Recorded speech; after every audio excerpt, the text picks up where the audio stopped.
Avery had never expected to be outmatched so completely. Where he'd struck, the earth was crushed flat as if stamped by a titan, soft soil compacted into something like stone. Purple ripples pulsed across David's skin like heat waves above a star, and his eyes burned with a twin violet light that made him look less human and more like a god who'd walked down from the heavens. He spoke slowly. "You're not fast enough."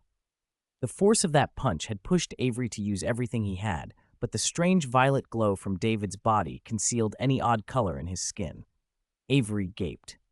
"This power, what is it?" Falcone and the other gangsters staggered to their feet by the shattered window, faces white with horror. The street below had been crushed several dozen centimeters into a crater tens of meters wide, as if someone had carpet-bombed the block. It had happened in a single exchange of blows. Batman's gloved hands tightened at his sides. He looked stunned, his expression an unreadable mixture of disbelief and calculation. "I don't believe it," he muttered. Avery slammed his boot onto the fractured pavement, sending another crack through the ruined street, and shot forward like a cannonball, roar tearing from his throat as he flew at David with another punch. He'd been driven to extremes. This was Gotham, and he had to be stopped. "Your motives are shallow and obvious," David said coldly. "You're easy to read." Avery's punch tore the air at more than human speed.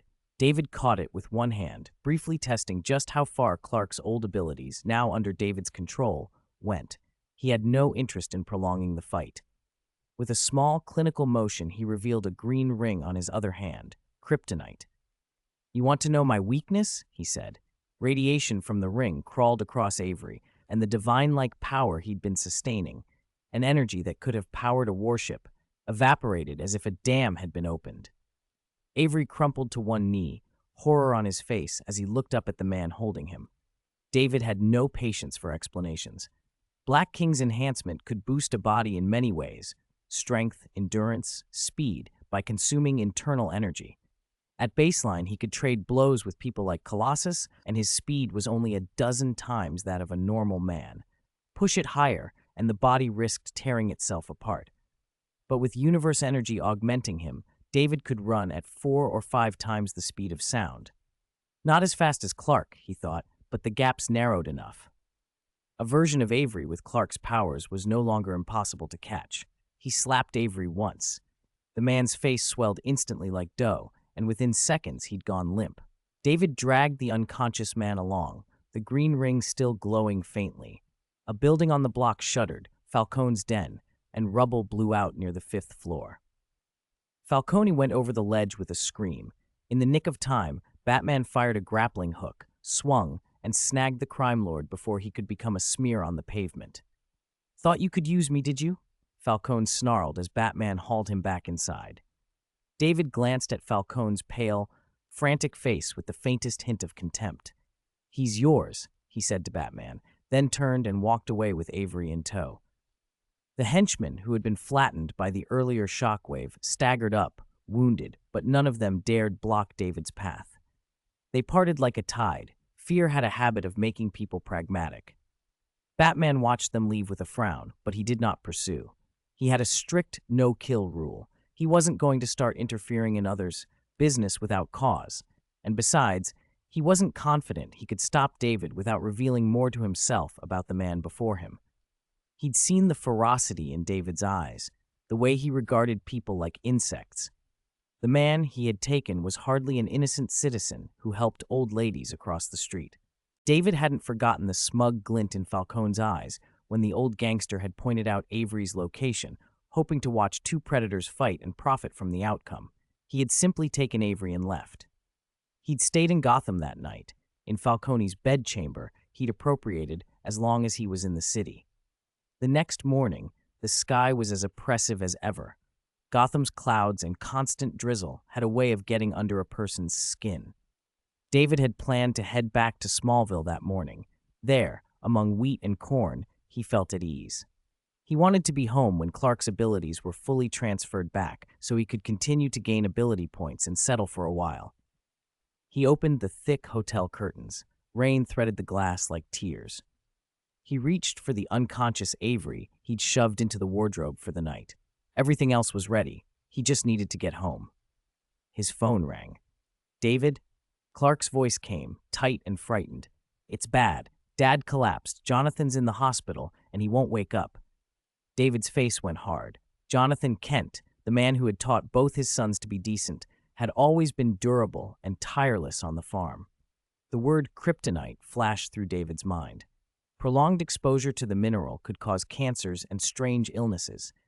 The family had kept a fragment carefully sealed and lead-lined. There shouldn't be any exposure.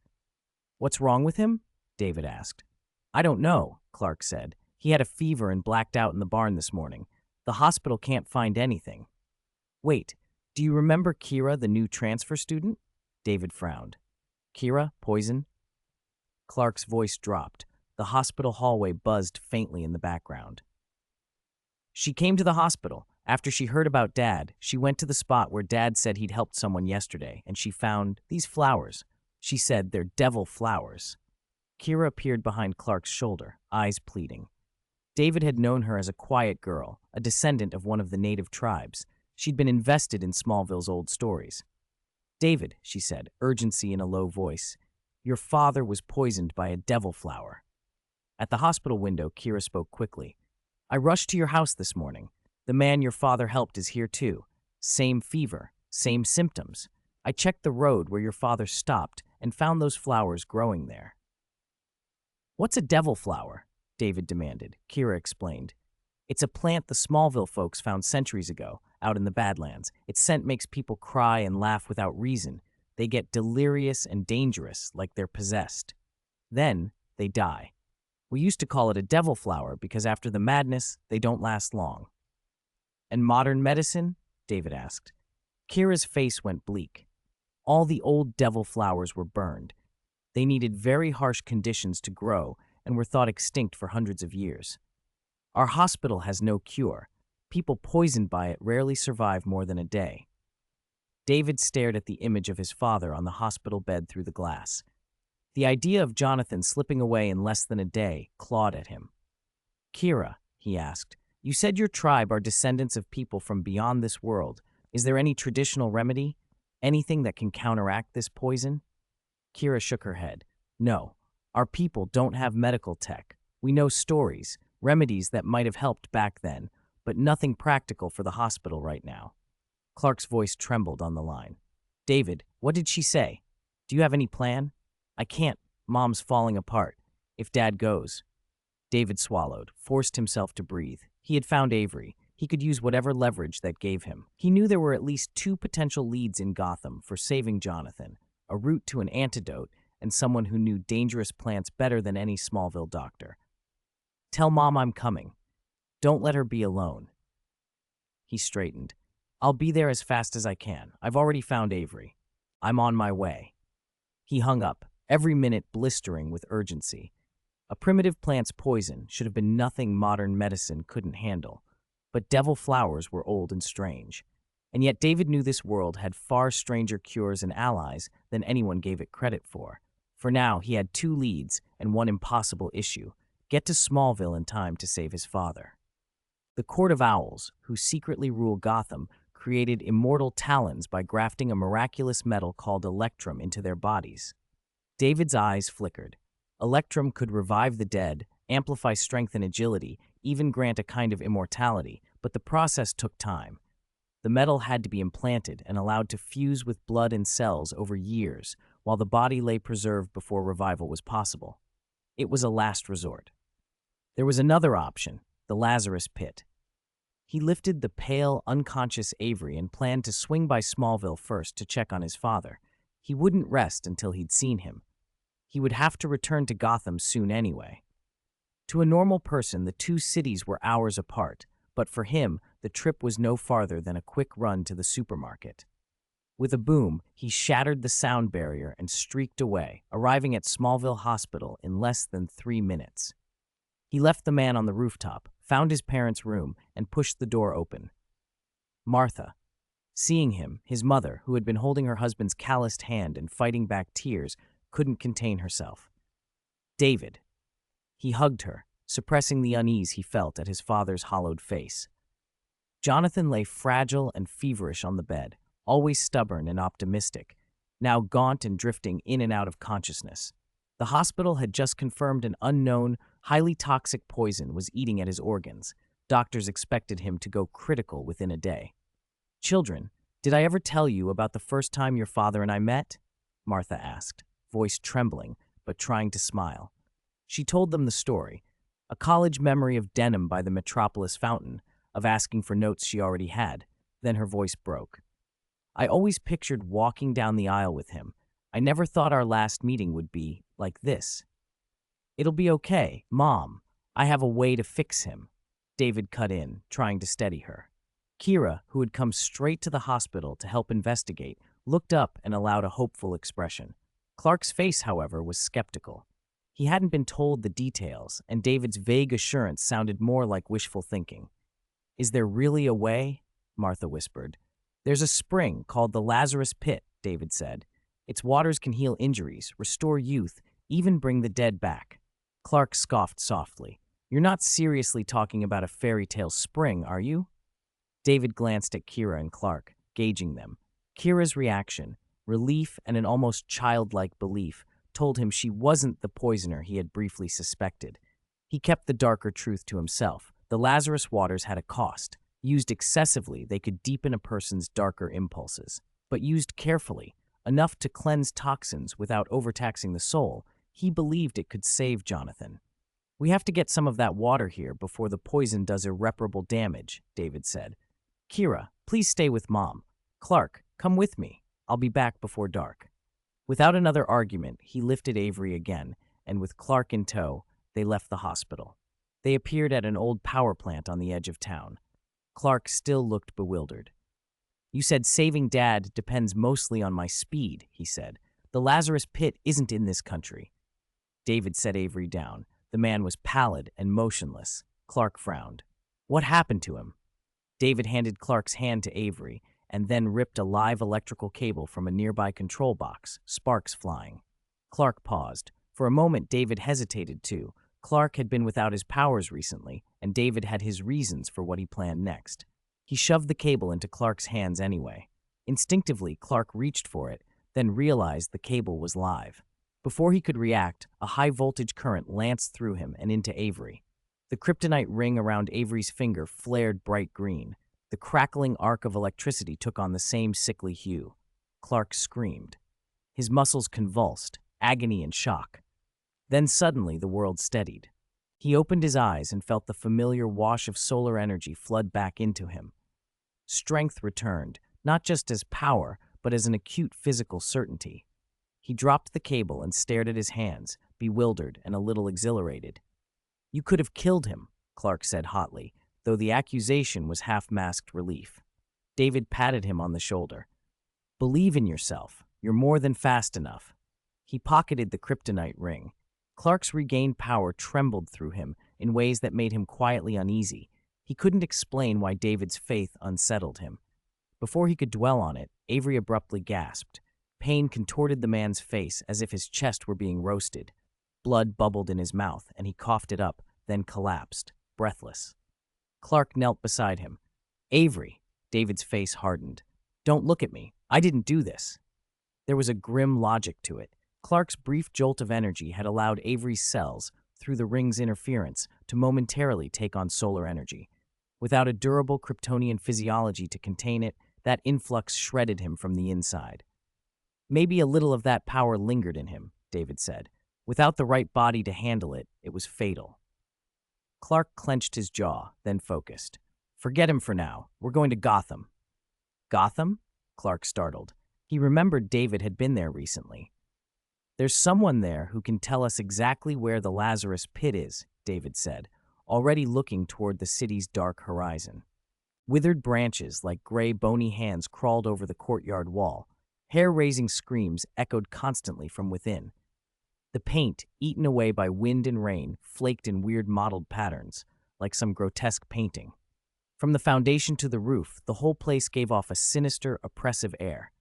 This was one of Gotham's oldest institutions, Arkham Asylum.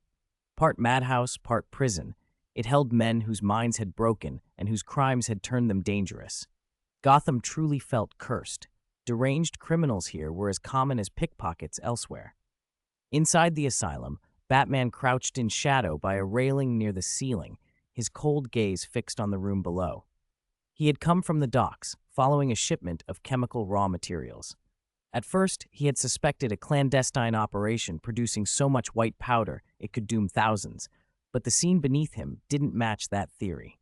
The storeroom was set up like a pharmaceutical plant. Workers in sterile suits mixed barrels of white powder and fed the product into the city water pipes that ran through Arkham. A man in a white lab coat directed them, thin, slightly stooped, wearing glasses, refined, but with a mad gleam between his brows. His name tag read Jonathan Klein, attending physician. Bruce frowned. This doctor had clearly grown tired of treating the asylum's patients and had taken on something darker. The spillage and residue around the pipework suggested the operation had been underway for days. Someone was poisoning Gotham's water. He tested a corner of the residue with his grappling hook anyway. Nothing immediate had made him ill, but his hand tightened. He was about to drop down, disrupt the operation, and haul the doctor up for questioning when a voice crackled through his cowl. "Alfred," he whispered. "Young master, someone's come to visit. Your bat mask looks like it might have been seen. You should come back," Alfred said briskly. Batman hesitated. Alfred had raised him after his parents' deaths. Alfred was the last of his family. He wiped a sample of the spilled medicine into a containment unit with his grapple, retracted it, and melted back into the shadows. Then he took off, his bike ripping toward Wayne Manor. A few minutes earlier, the whole city had been talking about one thing. Falcone, one of Gotham's foremost mob bosses, had been stripped to his underwear, tied spread eagle to the bat signal as the symbol was projected into the perpetually cloudy sky. The image of the bat hung above the city. Falcone's power, his godfather-like authority, had been publicly humiliated. Everyone felt something might be changing. Thugs and petty criminals now moved with a new fear, robbing and extorting in panicked scraps, always a little jumpy at the thought of a shadowed wing suddenly falling on them. Clark had only just arrived in Gotham. A breeze slapped a newspaper into his face. He pushed it away and read the bold headline, "Under the Bat Signal, Falcone Captured." The paper carried a photo of the scene and a sketch of a silhouetted bat flying between skyscrapers. For a moment he paused. The silhouette looked oddly familiar. Is that the person who knows where the Lazarus Pit is? He wondered.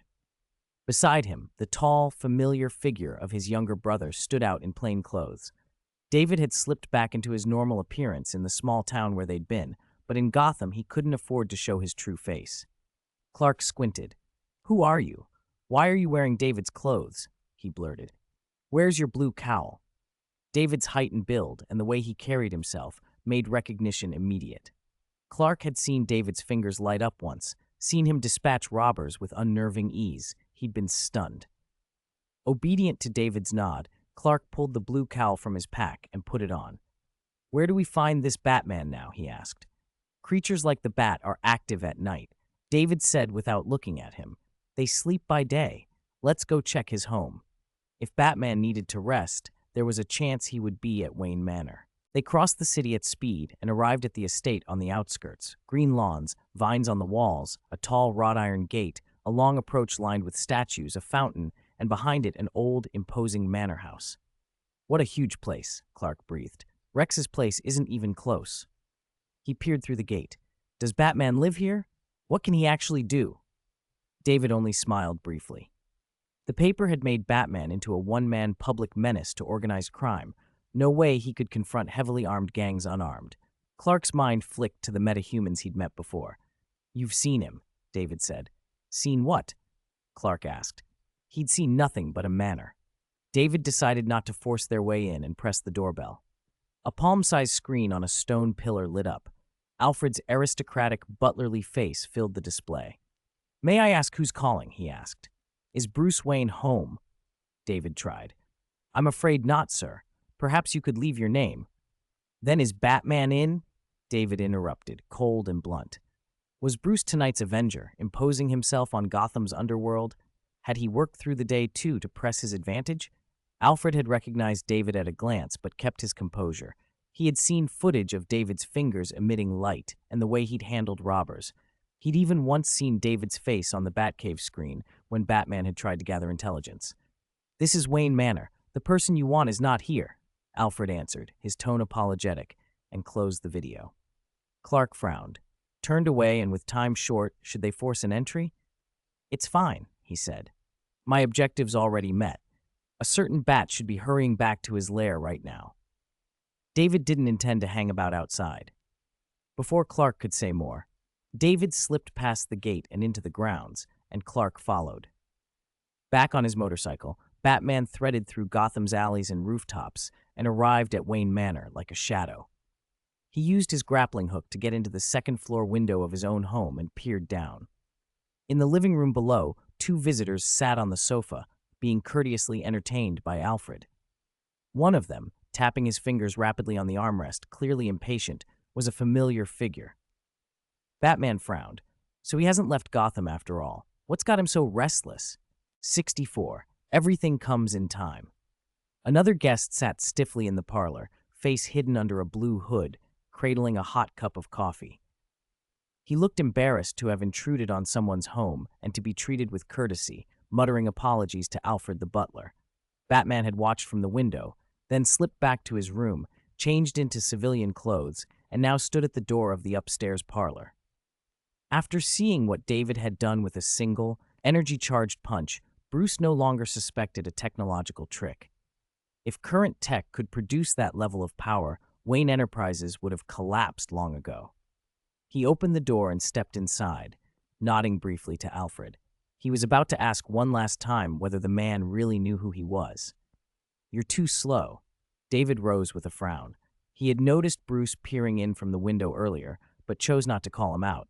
After all, he had already intruded into someone else's home. Dragging him through the window would be rude. "Mr. Bruce Wayne, can you tell me where the Lazarus Pit is?" "The Lazarus what?" Bruce frowned. He had never heard the name. "Where in the Middle East is the League of Assassins headquarters? The place you trained?" David pressed.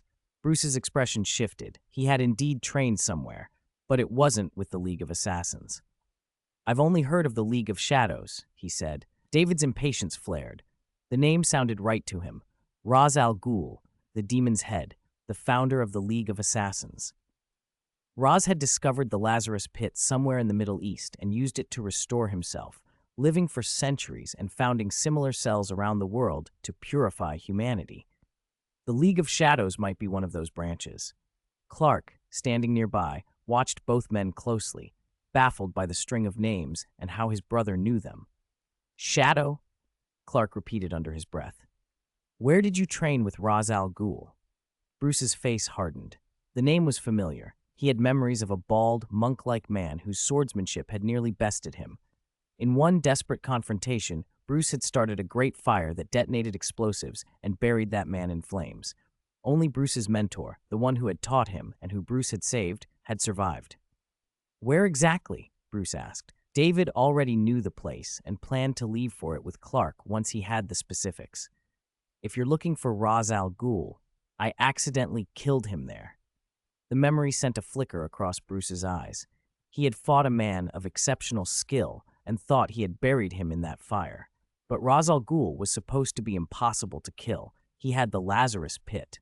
Ra's al Ghul couldn't have died. Even if his body was destroyed, his followers would throw him into the Lazarus Pit and bring him back. "Tell me where the base is." David's voice was steady. He believed he had killed the man. Bruce believed the man could not stay dead. The contradiction made Bruce think of something else. 2 days earlier, Wayne Enterprises had reported a missing microwave emitter, equipment capable of evaporating water sources in warfare. At the same time, unknown drugs had been found in Gotham's water pipes. The coincidence gnawed at him. If Ra's is still active, they could be planning to use both devices together, Bruce said. Evaporate the city's water and release a poison in vapor form. I can't handle that many trained warriors by myself. I need backup. The League of Shadows wanted to destroy Gotham before. They wouldn't hesitate again. David glanced at Clark, then at Bruce. The hooded young man's clothes were plain, blue jeans, a brown jacket that smelled faintly of hay, as if he came from a farm, but his tone implied he was on equal footing with David. Bruce noticed these details and filed them away. He couldn't risk dismissing them. Where would Roz go to hide on the eve of launching such an attack? Clark asked, eager. He wouldn't hide, David replied. A man like him, who thinks himself above everyone else, would not cower. He'd be surrounded by warriors, ninjas, trained killers. He'd go out with his followers, not vanish into a hole like a common thief. Hundreds of years? Bruce repeated, incredulous but unable to deny what he'd seen. After witnessing the strength David had displayed, the idea of a man renewed by a mystical pit no longer seemed wholly absurd. Warriors, ninjas, I know what to look for, Clark said. He didn't ask where David had learned any of this. Without waiting for more, he cupped his hands, created a gust of wind, and in a blink his figure was gone. Bruce narrowed his eyes. Clark had gone to search the city, to try and find any sign of Ra's al Ghul or his followers. It was only 9 o'clock. There was time. David's mind flashed to an image. Gotham's cold, wet harbor where waves slapped the rocks like white foam. A freighter had docked silently. From it, a tall, lean man had stepped ashore, a middle-aged figure with a neatly trimmed beard and steel-gray hair, eyes full of hard intelligence, dressed in an expensive suit. He had an air of someone who had lived long, seen much, and wanted the world remade in his image. Behind him trailed dozens of masked warriors, silent and deadly, eyes bright with devotion. They had hauled from the ship a massive, multi-ton machine, war machine, a piece Wayne Enterprises had lost. "Let's go," the man had said. "We will purge this corruption, just as we purged Rome and London." Bruce remembered, too, the documents and evidence piling up, the stolen microwave emitter, the contaminated pipes, the carefulness with which the perpetrators had vanished. If the League of Shadows still had the will and the means, they could strike at any moment. "If we find Ra's al Ghul, we can find the Lazarus Pit," David said. "If we can find the pit, we can find the spring, whatever it is, and the water source. It's the only lead that ties everything together." Bruce let the plan settle. He would not gamble Gotham's fate on his own hands. He would find Ra's, find the pit, and find whatever connection the League was using to turn water into a weapon. Clark was already searching the city. They had a thread to follow, and every thread pulled might reveal more. David looked out the window once more. It was still early. There was still time to stop whatever was coming. If they could force Ra's to reveal the location of the Lazarus Pit, the next step would be to find the spring and secure the water before the League could use it. Clark swept Gotham with his supervision, searching at speeds many times the sound barrier for the samurai and ninja-clad figures David had warned him about. He was terrified of missing a single block, a single alley. Under the shield of his bioelectric aura, the people in the streets didn't even feel someone moving through them at impossible speed, movement that ought to have shattered glass and maimed pedestrians. After 10 relentless minutes, he found them at the elevated train station and materialized behind the crowd in a single flash. On the platform, nearly 100 people stood like a strange, silent army, gas masks, katanas slung across their backs, clothing cut in archaic samurai fashion. They gave off a chill of machine-like calm that pushed bystanders away. Passengers scattered. Even when the train arrived, no one dared board with them. At the head of the group, a middle-aged man in a suit moved with the composure of a ruler, leaning on a cane as he stepped into the car. The attendants around him were like pale court retainers, hauling a large, boxy machine onto the train. That man had to be Ra's al Ghul, the one David had named. Clark hit David's number. "Do they have a plan to destroy the city?" he asked, keeping his voice low. In the Batcave, Bruce Wayne clenched his fists. Earlier he had recreated the League's suspected procedure. He'd dissolved the powder they'd found in water and evaporated it under controlled conditions. Inside the glass testing chamber, several bats had panicked. Fear fermented into blind, furious aggression. They turned on each other, teeth tearing flesh, blood scattering. Within 30 seconds, the test subjects were dying. The sight was brutal. If the effect spread to millions in Gotham, the city would collapse into terror, violence, and cannibalistic chaos.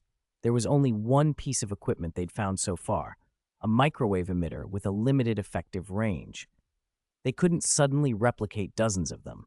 Unless the League intended to move that emitter rapidly across the city, distributing the effect, and then watch the collapse from a safe vantage, Gotham would be finished. In the cave's reception area, Bruce's aide spoke up. Found them, north side, the elevated station. David's presence disappeared from the room in an instant. The station wasn't far from Wayne Manor. A few dozen seconds later, he was at Clark's side. Screech. No matter what you plan to do to terrorize people, stop right now. David's voice was flat as he leapt and tore the steel rails of the elevated line from their fastenings. The tracks twisted and snapped, the train's forward motion arrested. Ra's al Ghul's expression did not change, but his eyes grew hard and anciently cold, like a sovereign who expected obedience and cruelty in equal measure. The samurai around him slowly drew their blades. Glittering edges reflected that terrible composure. "Run!" some bystanders screamed. "Kill!" came the bark from the masked contingent. The platform erupted into panic. People scrambled, trampled each other in the rush. It was obvious, these were not cosplayers. David's body, forged and dense as alloy, vanished from the platform and struck the train like a battering ram. He punched clean through the car's thin wall, glass and panels shredded into the air. In an instant, he was inside, a dozen passengers sent flying. "Where's the Lazarus Pit, Ra's al Ghul?" he demanded. Ra's pupils narrowed. For the first time, a flicker of surprise crossed his face. "Kill him," he ordered.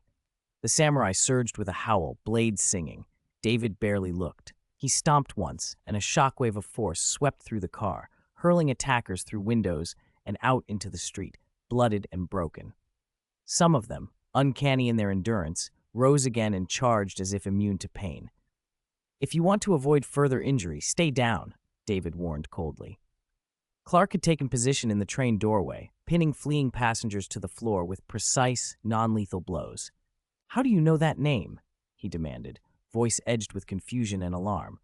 With several of his men down, Ra's showed no hurry. He drew a slim sword from his cane with deliberate elegance and snapped it forward toward David's neck, fast as a viper's strike. The blade caught the metal of David's own weapon in a white flash. The enemy's sword split under the force. The hilt flew from Ra's hand. A deep, ragged cut opened across the palm that had wielded it, blood leaking between cracked fingers. Before Ra's could recover, David was on him, hands like iron around the old man's throat, lifting. With a voice as cold and implacable as the grip he held, David said, "In battle, you may be one of the strongest on this planet, but to me you're nothing more than a tired, clawing insect." Ra's al Ghul had the advantages of the Lazarus Pit: longevity, regeneration, the strength of someone who'd ruled and fought for centuries. Yet in front of David, he felt suddenly small and mortal. "The demon's head is never threatened by anyone," he spat, even as his windpipe strained. David's eyes narrowed. He had studied this man, how age and immortality had sapped warmth from him. Ra's had soaked himself in the pit for so long that his humanity had corroded. "What do we do now?" Clark asked, skirting forward and watching the scene with mounting unease. Something about Ra's did not feel merely fearless of death. It felt like indifference, like faith, a fanatic's calm. David dropped Ra's to the floor, where he coughed and spat blood. Still impassive, David's voice cut through the car. "You studied alchemy. You wandered the world practicing medicine. You once believed in this planet until you found the Lazarus Pit, and the man you brought back murdered the woman you loved." Ra's clenched, as if the memory itself could hurt. Centuries ago, he had discovered the pit, save a dying prince with it, and the prince had killed Ra's lover, Sora. The king had imprisoned Ra's with Sora's corpse. Betrayed and bereaved, he had changed. Ra's had fled, trained, built followers, and returned to raze that corrupt kingdom to the ground. From the ashes, he'd forged the League and vowed to cleanse the world of rot. "How do you know that?" Ra's snarled. That history was older than many empires. He had assumed its secret. David's voice grew colder. "I also know you have a daughter, Talia. You love her more than anything." At the name, Ra's face betrayed panic for the first time. He'd ruled coldly, planned genocides without a tremor, but the word Talia cracked something open. "Tell me where the Lazarus Pit is, or you will taste losing someone dear to you again," David said, lifting Ra's by the throat until his boots left the floor. The chill in David's gaze could have frozen blood. "No matter where she hides, I'll find her and make her suffer a slow, painful death." Clark's expression faltered. David's tone was terrifying, too far for a man who'd been their ally in other circumstances. David's hands had always been unflinching, but he had limits. Was this cruelty part of a plan to save the city? Clark searched David's face for some sign, remorse, calculation, while Ra's eyes darted, trying to bargain, to reach any soldierly pride. David? Clark murmured, the name small against the rising chaos. David didn't hesitate. He thrust his palm toward the station floor and unleashed a concentrated energy blast. The train car's bottom instantly melted away in a burning circular gouge the size of a bowl. Molten metal dripped, the concrete beneath liquefied, a black glowing pit opening more than 10 meters deep. Heat and sulfur roared up, and the air filled with an almost infernal stench. Ra's composure fractured into raw fear as the world around him went hot and molten. David's voice was a cold bell. If you fail to tell me where the pit is, not even the Lazarus pit will save you. Your wife Sora died powerless, so will everyone you care about. Enough. You want the Lazarus pit, and I'll give it to you. Ra's al Ghul, who had just boasted that the demon's head did not yield to threats, said it reluctantly, a flicker of fear undercutting his anger. Don't you dare threaten me with Talia. The man before him possessed terrifying power. Raz's own warriors and ninjas had been helpless against him. This was an enemy unlike any he had met. He cared for few things in the world, but a rare, icy dread washed over him now. He wasn't sure he could protect his daughter from this person's murderous intent. There is a Lazarus pit deep in the Rocky Mountains. You can have it. Humiliated, Raz rattled off a string of coordinates. In truth, there were multiple Lazarus pits on Earth. He had sought them out and established bases around them. He would never reveal the location of the League's headquarters. Were he to do so, the organization he had built over centuries could be casually destroyed. Take him, Clark. We're leaving. David didn't trust him that easily. He tossed Raz to Clark and made it clear he didn't care which pit. Any healing water would do. The closer the source, the sooner his father Jonathan could be healed and spared further suffering. Where are you taking him? Batman broke through the dome overhead, spread his bat wings, and dropped down, his voice low and resonant. He looked at the disheveled Raz with a complicated expression. I think you are the true demon's head. Raz had been his mentor during his training with the League of Shadows. He had taught him to hide vulnerability behind a mask, to become an unfathomable monster that inspired fear. Back then, they had been teacher and comrade. The demon's head in the monk's robes was just a puppet you put forward. No, when I am absent, he is the demon's head. Raz sighed, staring at his most successful disciple. From the lower half of the face, he could see he immediately recognized his former student. He had long suspected the Batman, who had recently appeared in Gotham, was the same man. You truly followed my lessons, hiding your weakness behind a mask. Enough, our conversation ends here. If he hasn't lied to me, I'll spare his life and bring him back for you to deal with. David frowned. He had no patience for a reunion and cut them off. Batman's appearance had already given him the clue he needed. With that, David and Clark vanished, taking Ra's al Ghul with them toward the Rocky Mountains. The Rockies ran like a backbone down North America, thousands of kilometers of named and unnamed ranges. On an unnamed spur at over 2,000 meters, air thin and cold, a stone palace stood at the summit, snow-capped and austere. Whoosh! David and Clark appeared, a gust throwing snow into the air as they set Raz down. We're here, David said. Clark, using X-ray vision, saw a pool at the base of the palace and, guarded by many, felt a surge of hope. If they could get the water, he could save his father. David was less naive. A pool didn't guarantee the effect they needed. He fixed Raz with a cold warning. You'd better not have lied to me, or you can start preparing a coffin for your daughter. Dozens of assassins in ninja garb dropped from the palace and surrounded them. David noticed tiny cameras hidden in the branches of the snow pines and scowled. You've made this place rather advanced. All of you, stand down.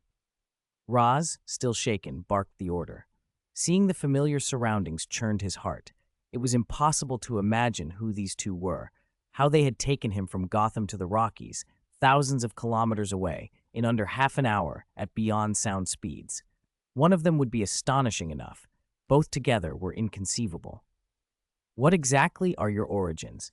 I have traveled the world and met things beyond ordinary men, but I have never seen beings like you. You don't need to know that, David said, ignoring the weapon's quiet but watchful assassins. He and Clark led Roz into the palace's depths. They entered a stone chamber hollowed from the mountain. At its center lay a pool of emerald green water. Under dim light, the pool gave off an eerie glow that made Clark's face look sickly green. He felt wrong. He glanced at his brother. Is this really the pool you said has miraculous effects? It did not look like a holy font of resurrection. It looked perverse and malevolent. Is this the Lazarus pit? David knelt and dipped a hand into the water. Of course it's not entirely good. The Lazarus pit can heal injuries, bring the dead back, even grant strange longevity, but overuse exacts a price. It can drive people insane. Good people can go in and come out corrupted. Roz watched his reflection in the pool and sneered. He had known the pit poisoned the mind. He'd long believed the choice to use it was his alone. Clark stared at David. This hadn't been mentioned before.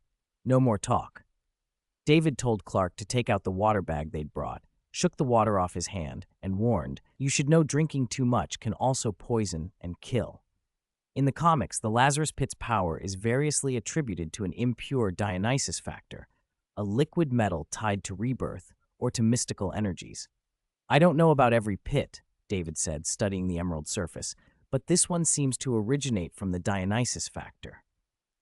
His eyes narrowed as an idea formed.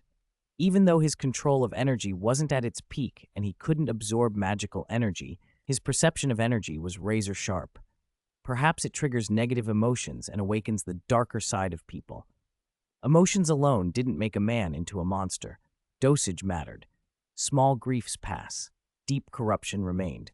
Clark hesitated, then decided to trust his brother.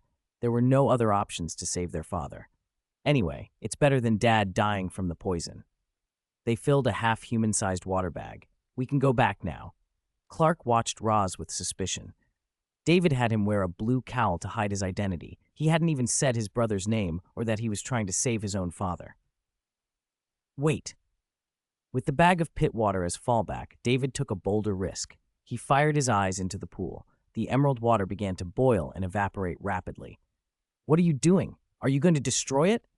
Roz spat, horror on his face. Being captured and forced to reveal a pit's location had been humiliating. Seeing this one destroyed was unbearable. He did nothing, restrained. If you don't want to be buried here, shut your mouth, David snapped at him. David's eyes flared with a terrifying cosmic heat. The water hissed and fled as it vaporized. He explained, through effort and clenched jaw, that if he could isolate the pure Dionysus factor as a metal, his father's recovery would be safer and more permanent. And if he could secure the pure factor, whatever had put them in this situation might never happen again. The pool, dozens of meters across, evaporated in a single breath, leaving the basin stripped and rock melted into seething magma. The chamber filled with a sulfurous stench. David didn't stop. He increased his output. The bottom of the pit became molten. The air shivered with heat so intense Roz choked and fled for the stairwell. The focal point of David's heat had climbed past 10,000 degrees, far hotter than the surface of the sun, and kept rising. Terrifying heat radiated through the stone hall. Only Clark could stand it. Had Roz stayed, he would have been incinerated. David frowned. No metal yet. Either the Dionysus factor was too diffuse, or it had sunk into the magma. Just as he was about to give up, something emerald and reflective began to coalesce on the molten surface. Drops of green liquid gathering, becoming a thumb-sized puddle of liquid metal that floated atop the magma as if oil on water. David's expression brightened. He ran across the magma. Under his impossibly fast feet, the molten rock felt like solid ground. He scooped the deep green metal up and returned to the safer edge of the chamber. The substance seemed eager to burrow into him. Instantly, David carved a stone test tube with an energy ray, slipped the metal into it, and sealed it. No leakage. "Is this what you wanted, David?" Clark asked, puzzled, peering at the tiny vial. "It'll be safer to use this to save Father," David said, gripping the test tube. There was a fierce, unusual light in his eyes. "Now we should go back." Author's note: today I updated nearly 6,000 characters, split into 2 chapters. Some readers complained in reviews that I shamelessly labeled 3,000 characters. I didn't do that to boast. Some new Chidian readers don't know chapter prices are based on word count, and might mistakenly think I raised the price. I don't have that power, nor do other authors. As for updates, I'm a slow writer, about 6,000 characters a day on average, sometimes 8,000. I wish I could write tens of thousands a day like Old Eagle. If I could, I would. The limitation is my typing speed, not willingness. Thank you to everyone for your support. I'll keep doing my best. 67. Haven't you noticed? He had captured Ra's al Ghul as the villain tried to flee by helicopter and had him taken back to Wayne Manor in Gotham. How to deal with his old father-in-law was Bruce's problem. David and Clark rushed back to Smallville Hospital. Even with the Dionysus factor, there was no need to panic if Jonathan died, but how could they let Martha face that kind of grief? Mom, we're back. At Smallville Hospital, the ward door opened. The clock on the wall read 12 noon. David and Clark hurried inside. Clark glanced around the corridor, then locked the ward door and drew the curtains. What was about to happen was not something ordinary people should see. Is that the spring water that can detoxify, Dad? Martha, eyes red from crying, stood at the bedside and looked hopefully at the stone vial in David's hand. Pretty much, Mom. David looked down at Jonathan, unconscious on the bed. He'll wake up soon, strong and healthy, like nothing happened. He glanced at Kira but didn't send her away. He stepped to Jonathan's side, checked his fevered forehead, and tipped the vial. The dark, metallic green liquid dripped onto Jonathan's brow. David stopped halfway through, saving the rest for his mother. He wanted to see the effect first. The shimmering emerald liquid seeped into the skin like water into dry earth. Kira watched with her mouth slightly open. This might truly be the miracle spring, something like a youth-granting, life-returning holy water. 1 second, 2, 3, a dozen quiet seconds passed. Everyone in the room held their breath. Then Jonathan inhaled sharply, as if surfacing from a suffocating river. He opened his eyes bewildered and sat up. The heart monitor chirped. The smell of disinfectant hit him. His wife and 2 sons gathered around with hopeful faces, and an unfamiliar young woman watched from a short distance. Hiss, where am I? He rubbed his disoriented head as if he'd slept a very long time. Jonathan, do you feel okay? Martha asked, tears of joy and concern in her voice.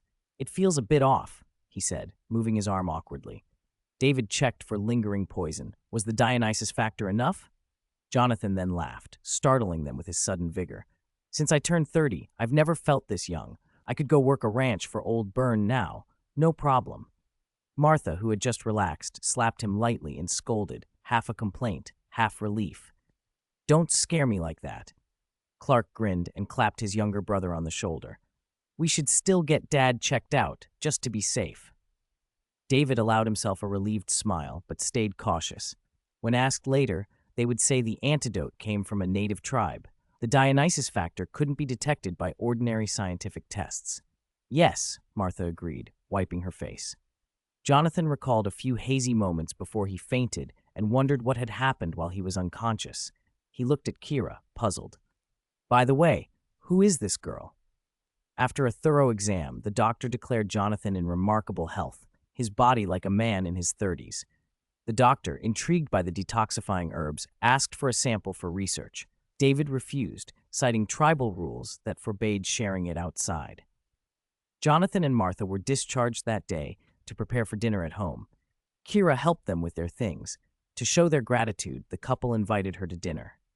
Seeing an opportunity to get closer to the family, Kira readily agreed and left with them. David and Clark moved to another ward and stood looking through the glass. Inside, a middle-aged man's heart had suddenly failed. Doctors were attempting resuscitation. Even the defibrillator couldn't revive the failing heart. David, Clark hesitated. Don't even think about it. David cut him off. He knew what Clark wanted to say and refused immediately. The remaining springwater metal is for Mom. While Kira was investigating why the devil flower, thought extinct for hundreds of years, had reappeared, she was also looking into the identity of the man from the car accident. The clues were hardly subtle. He had been ostracized by the scientific community for publishing papers so radical they were called insane. He wanted to redeem his reputation through research. It was an inspiring story, except that, as far as David was concerned, this man had endangered their family. David looked at the patient through the glass with cold eyes. He shouldn't have dragged my family into this. I won't hurt him, but I won't save him either. A voice came from behind. What a pity, such a brilliant mind. Lex Luthor, immaculately dressed, walked up to stand behind them. He paused and looked at the man in the bed who had not responded to resuscitation and shook his head. Lex, what are you doing here? Clark asked, surprised. I wanted to visit today, Luthor said. Looks like I missed him. The doctor announced the time.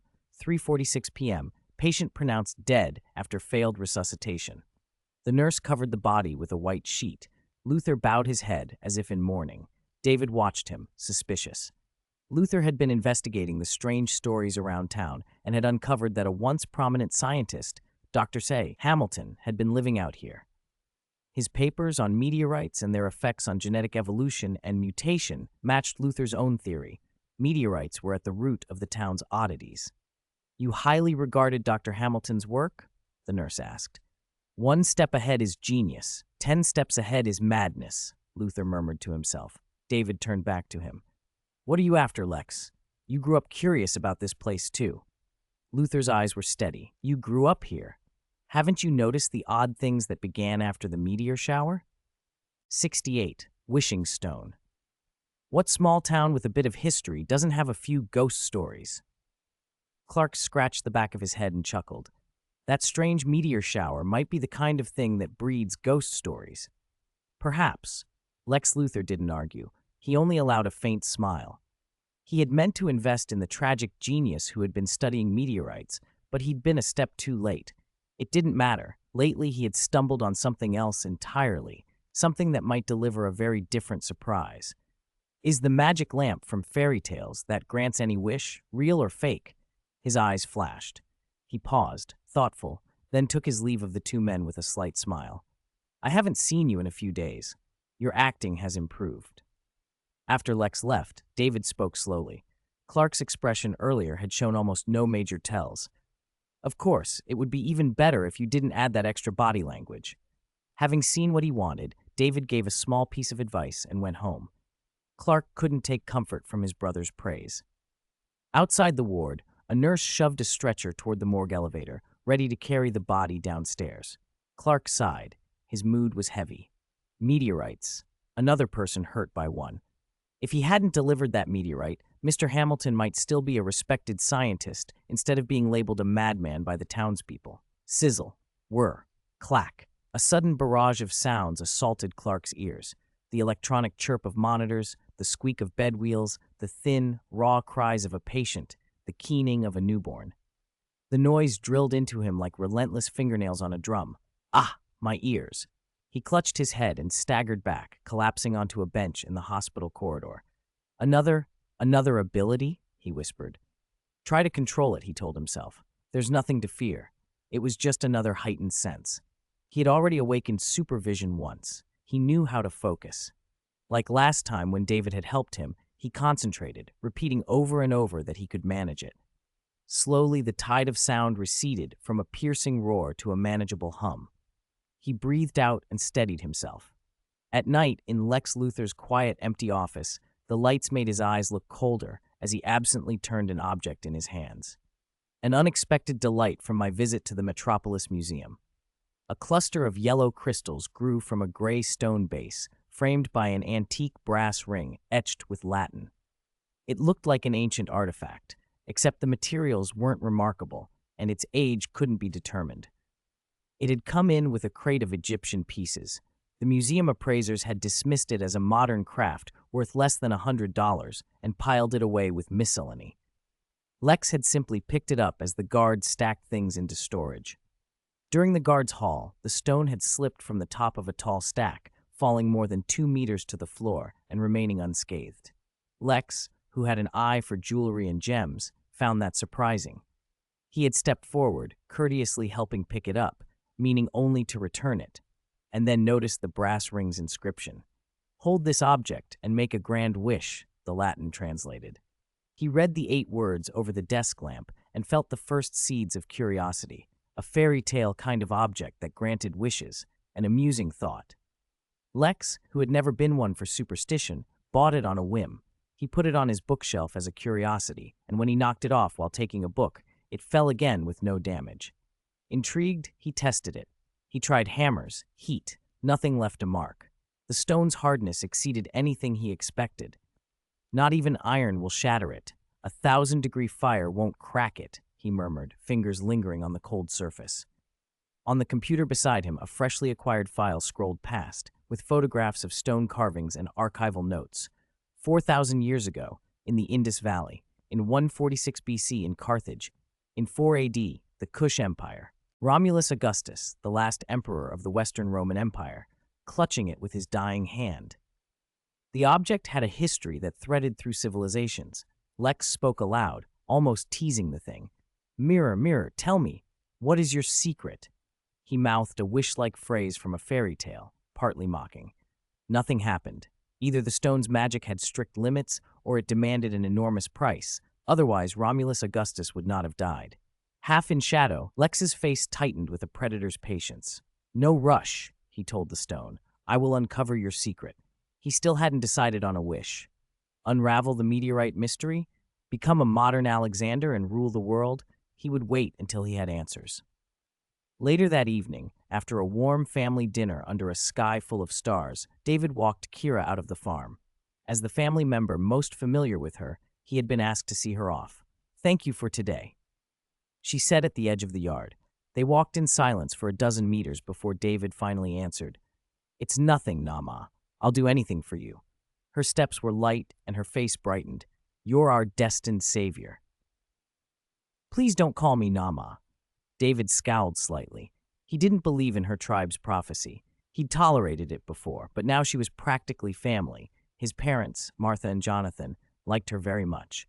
"You've been close with Clark. The say guy that your tribe says will destroy the world isn't him. Giving him a girl is enough to make him blush. How could he destroy the world?" David downplayed the myths. Tenfold strength, eyes that breathe fire, alien physiology could explain a lot. The heavenly fire in the stories was probably just the flash of a landing ship misremembered by an ignorant people. "And the savior," he began. Kira gave a helpless little smile. She conceded that Nama felt distant. She brightened as she tried another name. "Can I call you David?" David didn't object. Kira's thoughts drifted to Clark. Shy, kind, the sort who fretted over family trouble. "I don't think your brother Clark has anything to do with the destruction they warn about." But she wouldn't dismiss 500 years of tribal prophecy lightly.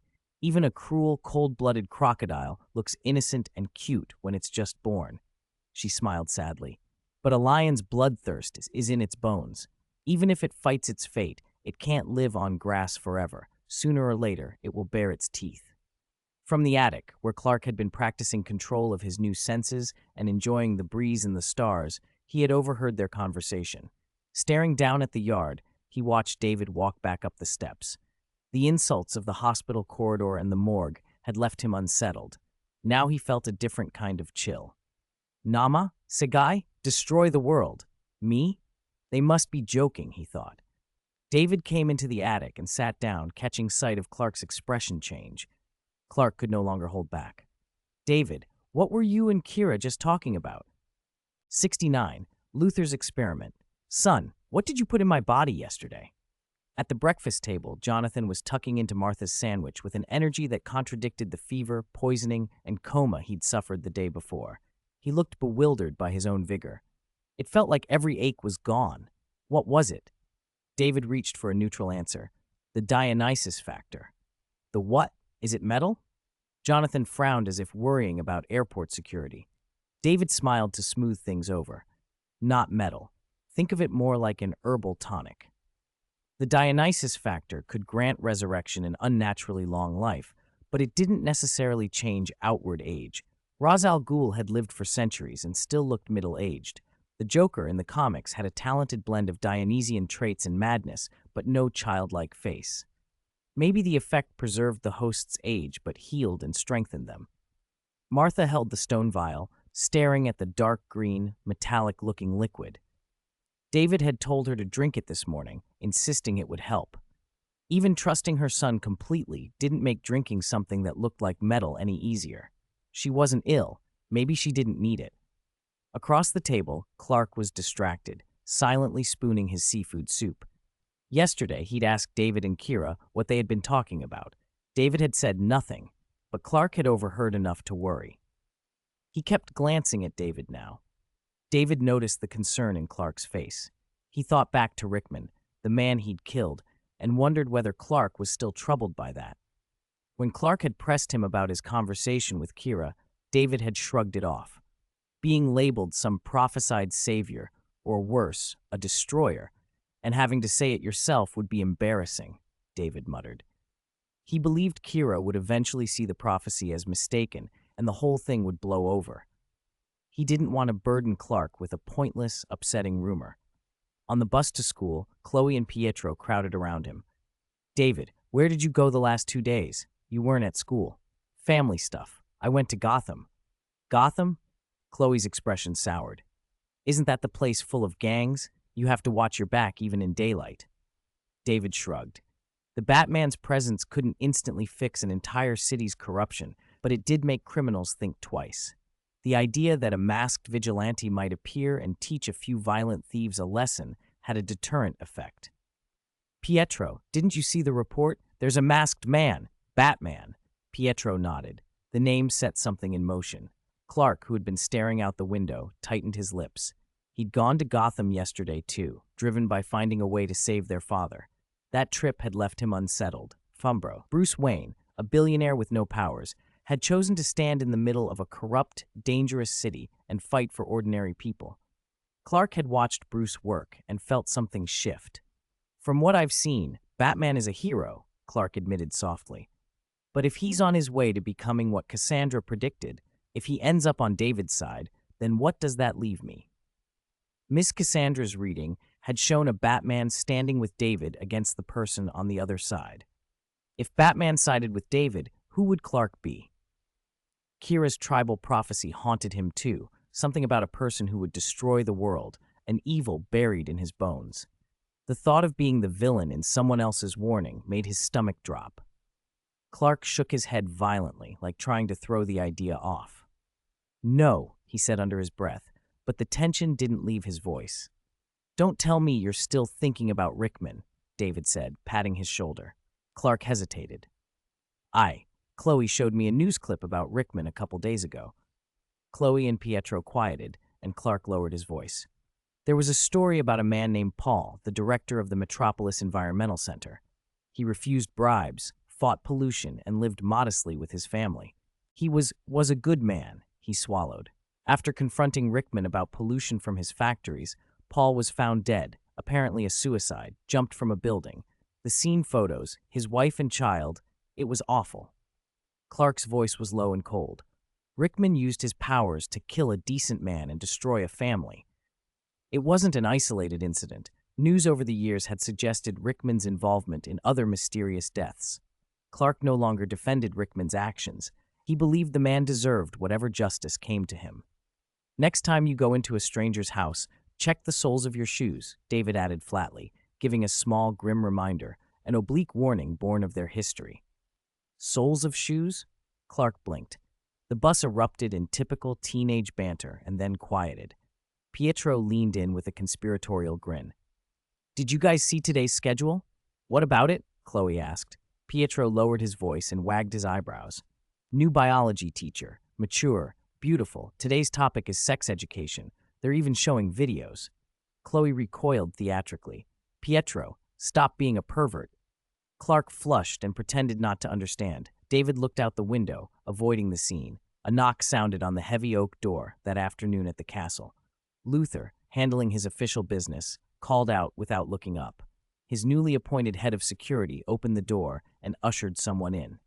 Mr. Keluo, Mr. Luther is expecting you, the man announced. He was a tall, muscular figure in a black suit and sunglasses, clean-cut but oddly chipper, a smile he couldn't hide. It was an odd mood for a chief of security. Emotions on the job didn't often inspire confidence. Luther leaned back in the leather chair behind his desk and offered a hand. Please sit, Mr. Keluo. Thank you, Mr. Luther. The visitor was a plain, middle-aged man who looked slightly awed by the castle's opulence. He sat stiffly, careful not to touch too much, glancing briefly at the security chief as the man bowed and closed the door behind him. A small, knowing smile flickered across Luther's face. Since morning, Mr. Luther had been running a small experiment with the wishing stone he'd acquired. First, he summoned a young, somewhat reckless bodyguard from his team, Machier, to his office. He lavished praise on the man, talking about potential and keen judgment, hinting that a promotion might be in store. Machier, who could hardly keep still in the hallway, practically vied with excitement. Playing the part of a witty, easygoing boss, Mr. Luther produced the stone with a theatrical flourish. "Hold the stone and make a wish, Machier.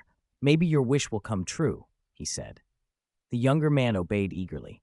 In truth, Mr. Luther hadn't planned to promote him, but fate, or whatever force answered the stone, had other ideas. Less than an hour later, the captain of the bodyguards handed in his resignation. His child had been in a car accident, he said. He needed to go home.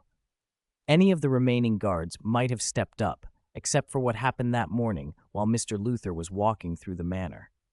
A piece of gravel fell from the 7 to 8 meter high castle wall and almost struck him on the head.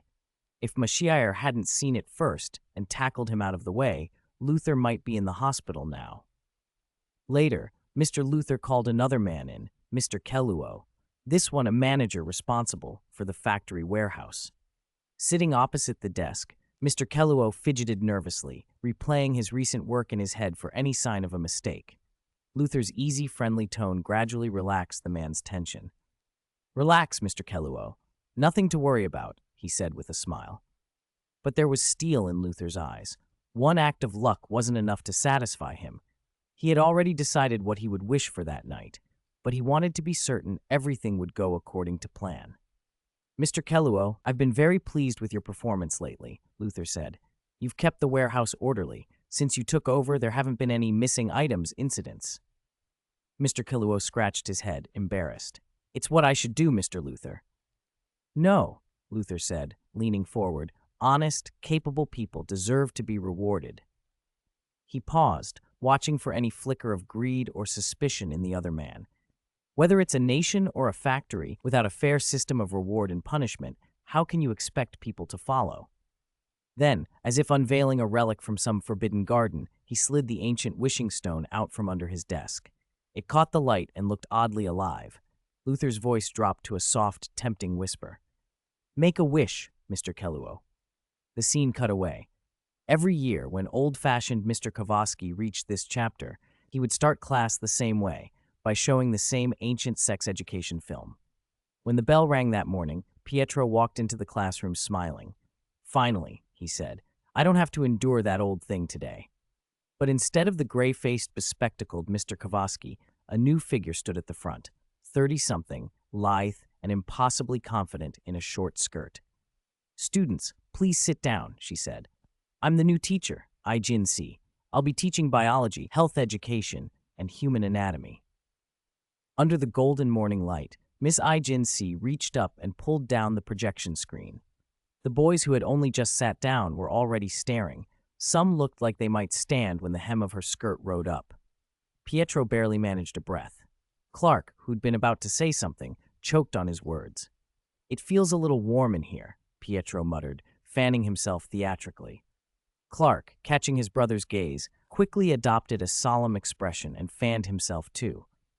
Miss Ai-Jin-Si, unfazed, licked her lips slightly and fanned herself with authority. Beads of sweat threaded down her sun-kissed neck as she walked to the side of the podium and stood by the open window to enjoy the breeze. The film rolled, but few of the male students were watching the screen. David frowned. He wasn't the type to ogle Miss Ai-Jin-Si. Her sultry, borderline wild image didn't interest him. Still, the classroom atmosphere was off. Clark's eyes darted between the screen and the teacher, flushed and distracted. Then suddenly, flames bloomed on the projection screen. "Fire!" someone shouted. The room erupted. All the romantic daydreams evaporated as Ms. Ai-Jin-Si shouted for everyone to evacuate. The faculty rushed in with extinguishers and doused the flames. Outside in the corridor, the students watched as teachers directed the cleanup. Pietro looked dejected, as if a divine experience had been interrupted. Some of the boys were even more confused, stranded in that awkward space between embarrassment and disappointment. David looked up at the cherry blossoms outside the campus and scanned the crowd.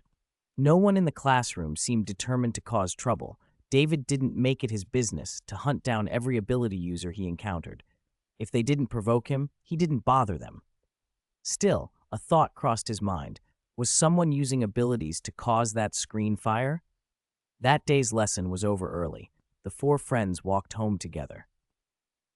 "Hey, Clark, how's your physics report going?" Lana asked, her long black hair bouncing as she approached with a bright smile. "It's going well," Clark said. They bantered the way people who were more than friends do, easy, warm, the kind of chemistry that made others raise an eyebrow. "You and Lana?" David blinked, feeling like he'd missed several episodes. Pietro chuckled and explained. In the few days David had been away, Lana and Clark's relationship had taken a surprising leap. Clark, once a bashful country boy who blushed at the sight of girls, had begun pursuing her with the confidence of someone who'd found his footing. Lana joined the group, laughing with Clark as they boarded the school bus. At the gate, someone watched them from the shadows. Whitney. His face went green with jealousy. His jaw clenched, and a dark, green-glowing tattoo spread down the back of his hand like a living vein. "Clark," Whitney mouthed through gritted teeth, voice full of promise. "This time, your brother won't be able to protect you." Teacher Ikens, Teacher Ikens. Ikens had spent the morning turning down the swarm of male teachers who begged her for dates. She swept past the campus gates in a cherry-red Mustang, sunglasses on, hair the color of autumn aflame in the wind. A few persistent teachers trailed after the car, clutching 2 concert tickets as if a date could be bought, but she ignored them entirely. She drove into town, one hand on the wheel, a faint look of contempt in her eyes. "I didn't come back to Smallville to date a bunch of high school teachers who couldn't even afford a detached house," she thought. Only one man in Smallville could catch her interest, Rex Luthor, heir to the Luthor fortune. A greedy gleam lit her eyes as she headed for Luthor Manor. "I wonder what wonders are in his safe," she mused. "Priceless jewels? Rare artifacts?" Inside the manor, Rex sat behind his desk, face drawn in thought. He had just promoted Mashiach to captain of the bodyguards, but earlier that morning, someone jealous had leaked humiliating photos of Mashiach drunk in a bar. The image of Mashiach, the man who prized his honor above all, reduced to a joke, had left Rex sour. He wasn't a sentimental employer. What concerned him now was whether the leak was an isolated incident or if it was connected to something stranger. People who made wishes with that strange citrine had seemed to suffer misfortune. Was that a coincidence or a price? He had been turning the problem over in his mind when the study door slammed open. A woman in a tight pink miniskirt strode in, looking around with a critic's eye. "The decor is hopelessly old-fashioned," she said as if appraising real estate. "For an old castle, I expected more from someone rumored to be a decadent scion." "Who are you?" Rex asked, rising. "Mashiach, I pay you a small fortune to protect this place, not to invite strangers in." Rex glanced to the door, signaling the bodyguards. They were already tense, ready to throw her out. But the moment Ikens spoke, they melted. Mashiach and the others looked at her as if she were a goddess descended to earth, awestruck, smitten. How dare their boss be rude to her? One of them called out, "Boss, you should be more polite to Miss Ikens." Ikens smiled and climbed onto Rex's desk, crossing her legs and leaning down so her face hovered near him. "There's a difference between being sexy and being trashy," she said, eyes dancing. She let her voice drop to a huskier register. "I don't buy myself for men. I make men worship me." The scent she exhaled was heady and cloying, cheap cream and too much perfume, and for a moment Rex recoiled. He shouldn't be affected. He had always reduced everything to calculation. And yet every inch of her was crafted beauty, and his mouth went dry. He began, then stopped. His usual iron heart wavered. Still, he was cautious. "For you, I can make an exception." Akins' smile faltered for the briefest second, then she leaned forward and kissed him. Rex tried to pull away, then found he couldn't. The kiss was soft, intoxicating. When they parted, he looked at her with the kind of ardor he never showed anyone. "Miss, may I know your name?" he asked, sweeping her hand up and kissing it in a display of gallantry that was almost comical. Of course. Ikens let him believe he had won something. "But prove your sincerity first. Show me your most precious treasure." Rex barked at the guards to leave, but they hesitated until she told them to. Only then did they file out like awed attendants. He pulled back the curtains, then opened a small safe tucked under the desk. Inside lay a palm-sized yellow gem, clouded and imperfect at the center. "A citrine?" Ikens exclaimed, eyes lighting up. The crystal's color was warm but dull. "It looks cloudy." "It's more than it looks," Rex said quietly, running a finger along the stone. He lowered his voice, conspiratorial. "This can grant wishes." Ikens laughed, delighted. "How do you use it? Rub it like a genie lamp?"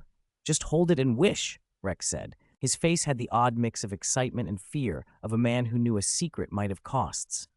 "I don't know its limits." He hesitated. "There may be side effects. We'll only learn if we try." That hesitation only made Ikens bolder. She imagined the power at her fingertips, the adoration, the wealth, the pedestal, and could not wait. Put that in front of anyone, and no one would remain reasonable. Even the president would go mad for it. She raised the stone like a talisman and declared, "I want to become a true goddess, like Aphrodite, goddess of love and beauty." At first, nothing happened. No blinding light, no choir of angels, not even the faintest humming from the citrine. Then, almost imperceptibly, she felt a shift through her body, the warmth of a change unfolding. Outside, summer pressed down on Smallville. Martha Kent sat in front of a whirring fan, tallying bills. "Honey, want a cold soda?" she asked. Jonathan Kent came in from the farm, shrugging off his gloves, still energized from the morning's work. He smiled at his wife and grabbed a bottle from the fridge. "I don't mind." The cows were wilting in the heat, but Jonathan had boundless endurance. Maybe it was the factor, Martha thought, as she dabbed sweat from her neck. She'd considered using the strange metallic water their son had left behind, half bottle of whatever it was, hesitating at the thought of eternal life. Immortality meant watching friends die, but the idea of endless summer energy did appeal. "Hey, we're home." David and Clark came in together. Martha asked the usual questions while making lunch. "How was school?" "Fine, until there was a small fire in biology class," David said, peeling open a soda. "A fire?" Martha asked, alarmed. "You should ask Clark," David said, smirking. Clark shifted, embarrassed. He had inadvertently triggered a small burst of heat vision, an iconic Kryptonian ability making the classroom singe. "My eyes felt hot, and then a little flame appeared where I was looking." "Was there a reason for staring?" Jonathan and Martha wanted to know. "The new teacher Akins," David said. Lucky for her, he looked away. "Otherwise, half the class would have been traumatized," Clark muttered, glaring at his brother. "Don't stare," David teased. "Remember, your eyes can be lethal." "Control your emotions, Clark," Jonathan warned lightly. Clark, however, was more confident than ever. He'd found a way to accept the abilities instead of fighting them. "I've learned to work with what I get. I don't resist it like it's an illness anymore." Martha smiled, relieved. "Then let's make a proper family meal." At noon, they sat down. Roasted pumpkin, pine nut catfish, chunks of beef stew with potatoes. Comfort food for a small, wary family. The television in the background cut through the kitchen chatter. Metropolis midday news reports. Yesterday, a bank vault in Smallville was mysteriously robbed. There were no signs of forced entry, yet jewels and gold bars vanished without a trace. The reporter interviewed Officer Bob, who led cameras through a baffling scene. Footprints suggested the thieves had passed through solid matter, appearing and disappearing as if through walls. "Could it be a metahuman?" someone asked. It was an odd story, but because no one had been harmed, the Kents didn't dwell on it. After lunch, Clark went outside to practice. He tested the heat vision on posts, on a scarecrow, and on an old water trough. He could melt rock when he wanted, and could also sustain a steady heat without destroying a plastic trough. The control felt natural now, like breathing. David watched, impressed. "Looks like Mom doesn't have to heat the milk for you in the mornings anymore." Clark laughed. "Where did you learn all that odd stuff anyway?" He remembered David's stories, Lazarus Pit references, the Dionysus factor. "You said a magician's diary from Gotham taught you?" "If there can be aliens, there can be magicians," David said with a shrug. Their parents didn't blink at the explanation. After all, between strange healing serums and bizarre artifacts, they'd learned to accept the improbable. Back at Luther Manor, Ikens cradled the citrine. She had stroked it until her hand ached, treating it like a lover. The stone had not yet delivered the spectacle she'd imagined, but she felt change moving through her. "How do you wish?" she had asked at first, and Rex's answer had been enough. "Just hold it and mean it." Later that evening, back at the farm gate after school, Clark and David were about to head home. After waving goodbye to Chloe and Pietro, they started down the lane when a cold voice cut through the warm night air. "Clark, I told you to stay away from Lana." A figure stepped out from under the street lamp's shadow, hands in pockets, blocking their way. The voice was low and angry, and the boys stopped, turning to face whoever had just appeared. Whitney stood in the doorway with a cold expression, blocking David and Clark's path. "Whitney, what do you want?" Clark asked, wary and surprised. "Isn't it obvious?" Whitney snapped. "In the fight over Lana, you couldn't beat me, so you're trying other methods." David didn't get Clark's shy, earnest way with people. Romance was a foreign language to him. Whitney was the typical handsome blonde, easy on the eyes, and with the history between them, his losing to Clark still stung. "Clark, I warned you. Don't blame me for what happens next." Whitney took his hands out of his pockets, clenched his fists until his knuckles cracked, and gritted his teeth like an animal ready to strike.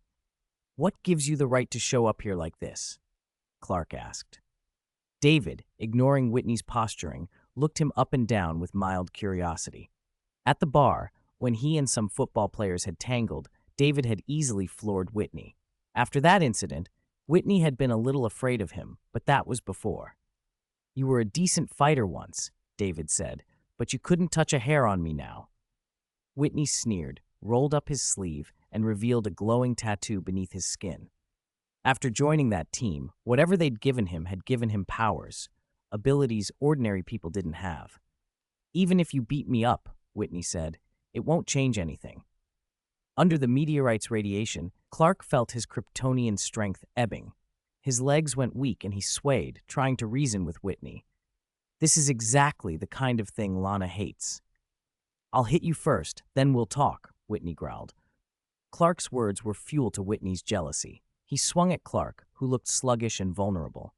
David moved to interpose, ready to take a punch that wouldn't have even tickled him. Whitney raised his fist and snarled, "Let me show you my power. I'll teach your brat a lesson right in front of you." David's body shimmered. He went through Whitney like mist and reappeared 20 or 30 meters away with Clark at his side.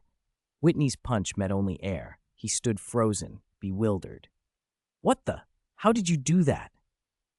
Away from the glowing tattoo, Clark had recovered a little. He was just as astonished at Whitney's apparent ability to pass through people. "You okay, David?" he asked. "I'm fine," David said briefly, raising an eyebrow at the stunned Whitney. The town had been crawling with new ability users since the meteorite struck. It was no surprise Whitney had one too. Everybody's getting something from the meteorite. How could Clark, Lana's other man, be left out? Besides, Whitney's new power has an odd edge to it. "You have powers too? Do you have a tattoo?" Whitney demanded, ignoring Clark. He remembered being humiliated when he and his teammates were knocked down by this kid. It had been public, it had stung. "Now I know how you did it before," Whitney muttered. "You little..." "Don't lump me in with the other meteor freaks," David said coolly, glancing at Whitney's wrist. "Someone must have figured out the kryptonite glow and mixed it with ink." "So you've been tattooed too?" Whitney's voice trembled with anger. "We'll see who's laughing after I beat you." Whitney charged like a raging bull. David flicked a small stone with his foot. It shot across the ground like a bullet, but passed harmlessly through Whitney. Whitney sneered and kept coming. "You can't hurt me at all." David didn't answer. He blinked and was behind Whitney in an instant. His downward chop cut through nothing. When Whitney twisted to retaliate, his fist met empty air again. David's movements were so fast, Whitney couldn't track him. Each time he swung, he hit nothing. Whitney, furious, threw a punch that felt like hitting a steel plate when it glanced off David's chest. He gripped his aching hand and spat. "Your body's so hard. My hand." David glanced at his palm and frowned. He had assumed when Whitney dematerialized to hit someone, his hand would regain solidity. But Whitney's attacks passed through others, while his own body seemed immune to physical blows. "He can hit people, but they can't hit him," David observed. "Is his body a superposition of solid and intangible?" Whitney's speed and strength were nothing special. He looked ordinary when solid, but for defense he was uniquely dangerous, able to phase through objects and attacks. That kind of invulnerability would be a nightmare even for a powerful hero. David's tone was almost regretful. If your strength and speed were better, you'd be nearly unstoppable. If I hadn't been holding back, you'd already be on the ground, Whitney snapped. David shrugged. Then it would have been messy. Besides, you're still human. Whitney didn't care. How are you going to deal with me? He demanded. David's answer was simple. I'll walk right through you and punch your heart out. Whitney laughed at the suggestion. He balled his fist. You'll be on your knees, screaming for mercy. He lunged, aiming to plunge his hands into David's chest. As expected, he hit nothing. David again flashed out of the way. Go home, Whitney, he said flatly. Clark moved closer and stood between them. This ends now. You're acting on impulse. Don't go down the wrong path. Whitney bristled. He had been pushed aside for days in favor of Clark. He'd gone to drown his shame at a bar and met a group who'd given him the tattoo. Meteorite solution mixed with ink, they'd told him, was all it took to phase through walls and vaults. With it, they'd robbed a bank without damaging the vault. The thought made him seethe. You almost had Lana, Clark. That's all I wanted. You went and robbed a bank? Clark cut in. Was that you? You and that gang? David remembered the news story about the strange robbery. A vault untouched, valuables gone. I was almost getting Lana to change her mind, and now it's all because of you, Whitney spat. He swung again, but both brothers moved together away from him. Whitney couldn't get close to them. They were like ghosts he couldn't touch. He was out for humiliation and vengeance. Do your parents have abilities like yours? He sneered, trying to bait them into approaching. David's eyes went cold when Whitney threatened their parents. A purple beam streaked from David, slamming into the ground at Whitney's feet. The earth erupted. A 2-meter pit opened beneath him. Whitney fell in but was unhurt. He scrambled to his feet, blinking with genuine shock. You can shoot lasers from your eyes? He said, surprised. David, you never told me. David was at the pit's edge. Whitney started to stride out of the dirt, his phased form letting him put each foot down as if across a riverbed. He taunted, Big energy bursts can't hurt me. Your power is strange. You only half exist. David watched him with an expression that didn't change. You do remember that you're still breathing, right? Whitney scoffed. So, lock me in a box and suffocate me. What can hold me? David shook his head. I don't suck the air out. I don't need that. Then David stepped back a few meters and called on the energy he used, something like universal power, and sent out a blast of heat that made the air shimmer. The temperature around Whitney rose fast. The air near him turned thin and steamy. Whitney had just come up from the pit and took 2 steps. Immediately, the heat made breathing hard. He clutched his throat, his face going bright red as panic set in. I can't breathe. Help! Help me, he rasped, crawling, eyes wide with terror. Clark, used to David's ruthlessness, rushed forward to help Whitney. The moment he came close, the kryptonite glow from Whitney's tattoo hit him. His strength drained and he staggered, feeling far weaker than before. Within seconds, he began to lose consciousness. David, impassive, grabbed Clark and carried him away to safety before he passed out. Whitney, gasping and pleading, reached for them. He could see David's face, cold and unflinching, and terror flooded him. I don't want to die, he managed, voice faint.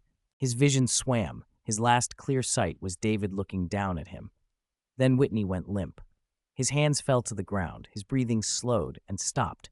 Why? Why is this happening? He wheezed. Then nothing. Somewhere else, in an old, elegant study, a bronze antique mirror smashed into the floor with a violent crash. The mirror shattered, embedded in the earth beneath the house. Behind a large desk, Awaken screeched like a banshee, her voice raw and vicious. Even with her immense strength, blinding speed, and skin tough as steel, immune to blades and bullets, submachine guns in her hands like toys, she could not make up for what she had lost. This is completely wrong, she howled. Aikens clutched a stone tightly in her hand, eyes sharp with fury and bewildered grief. Luther stood by her side, devotion carved into his face. He'd follow her anywhere. Even now, despite Aikens' harsh appearance, her bloated features and rough, sandpaper skin, Luther's love for her was boundless. This is the wish the stone granted me, Aikens demanded, looking at the wreckage and at her own hands. No, I can't accept this. I'll make another wish. She hesitated, as if remembering something. Wait, no. After Icon's wish to become a goddess like Aphrodite, she felt her body grow stronger, transcendent even, as if she were becoming a true deity. But the change had an ugly cost. Her skin grew rough and coarse, her features twisted, and her voice turned hoarse. Wait, this isn't right. She touched her face in disbelief. She had asked to be a goddess. She should not have paid such a price. Then it hit her. Lex had warned her. Wishes with that stone always came with a cost. And the price for my wish is my beauty? If she tried to wish again to restore her looks, would the stone demand something else? Her emotions, her sight, her lifespan? There might be no end, and she couldn't risk losing everything. Her eyes hardened. You, wish for me to have the beauty and figure of a goddess. Her appearance was ruined, but the enchantment she radiated had become overwhelming, hundreds of times stronger than before, like a true goddess of love who could make anyone fall for her. Icon smiled triumphantly. She would make Rex bear the price. Rex's eyes were glazed with infatuation as he looked at her, as if he had forgotten that the wishing stone with its infinite power originally belonged to him. May I make a wish for myself? He asked. She bristled. Even in love, people keep some self-interest. What do you want to wish for? Rex answered without hesitation, openly to the woman he loved. I want a brain with the greatest scientific genius in the world. Aikens was stunned. She had feared he might wish for her heart or something possessive. Why not wish for endless wealth, or to be president, or to rule the world? To everyone else, money and power were the shortcut to influence. Aikens thought wealth alone would attract the best minds. Rex just smiled slowly. Others may be talented, he said, but they won't be mine. Humanity rose from apes to masters of the planet because of technology, because of scientists. If I had the greatest mind, I could give the world new gifts. Aikens hesitated. Aren't you afraid of the price? As long as I have you by my side, he said, taking the stone and bowing like a gentleman, I am not afraid to lose anything. Flattered by his devotion, she kissed him and handed over the wishing stone.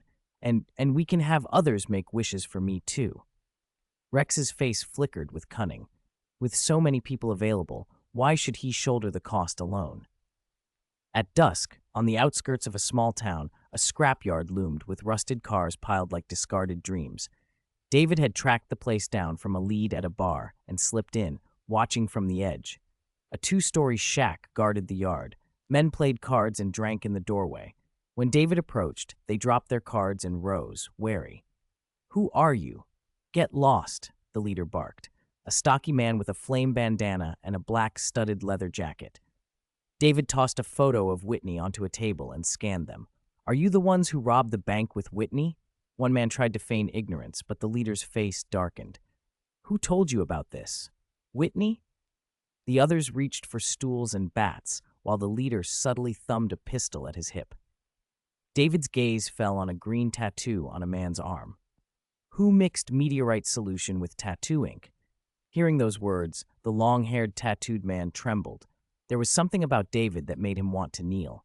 The leader, suddenly vicious, ordered, "Grab him." They charged like wolves, but David didn't plan to let them make a getaway. He drew his power, firing scorching beams from his eyes. The air shrieked as a beam swept across them. 2 men were split at the waist, as if sliced by a blade. Blood spilled, bodies crumpled. The brutality stunned the gang. They weren't given tattoos? David wondered aloud. 2 of them had no powers. The leader panicked and fired his pistol, but the bullets thudded harmlessly into the ground at David's feet. What are you? He screamed. The remaining men faltered, shaken by the grotesque sight. He can't hurt you. The leader tried to insist, but even his voice shook.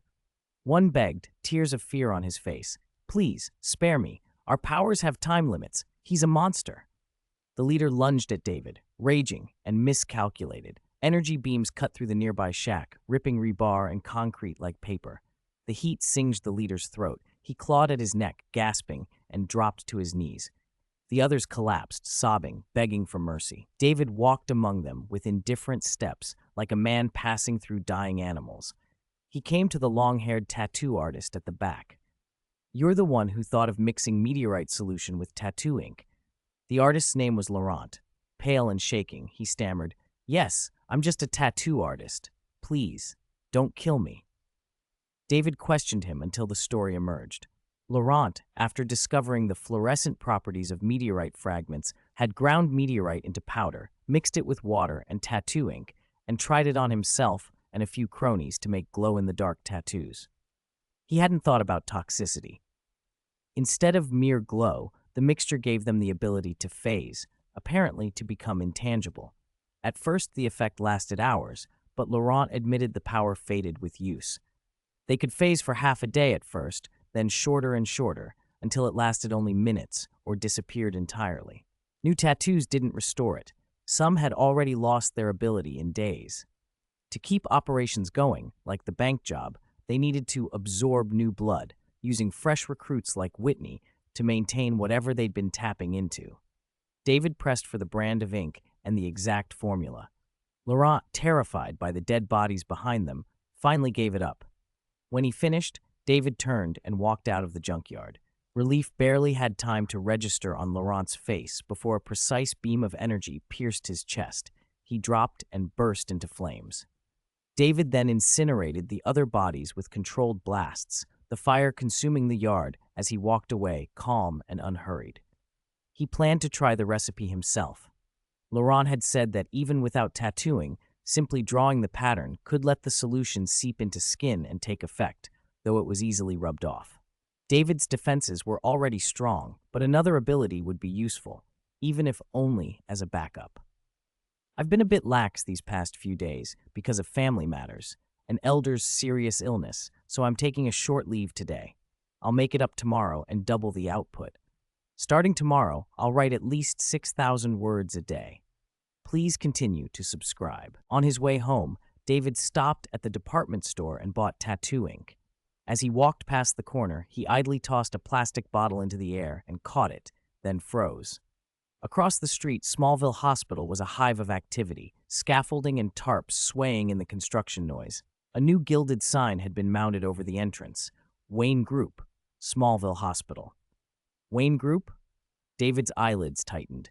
The Wayne Group, that Gotham behemoth that had been dormant for so long, was waking up and expanding into Metropolis. And it had chosen this quiet rural town of Smallville? It didn't make sense.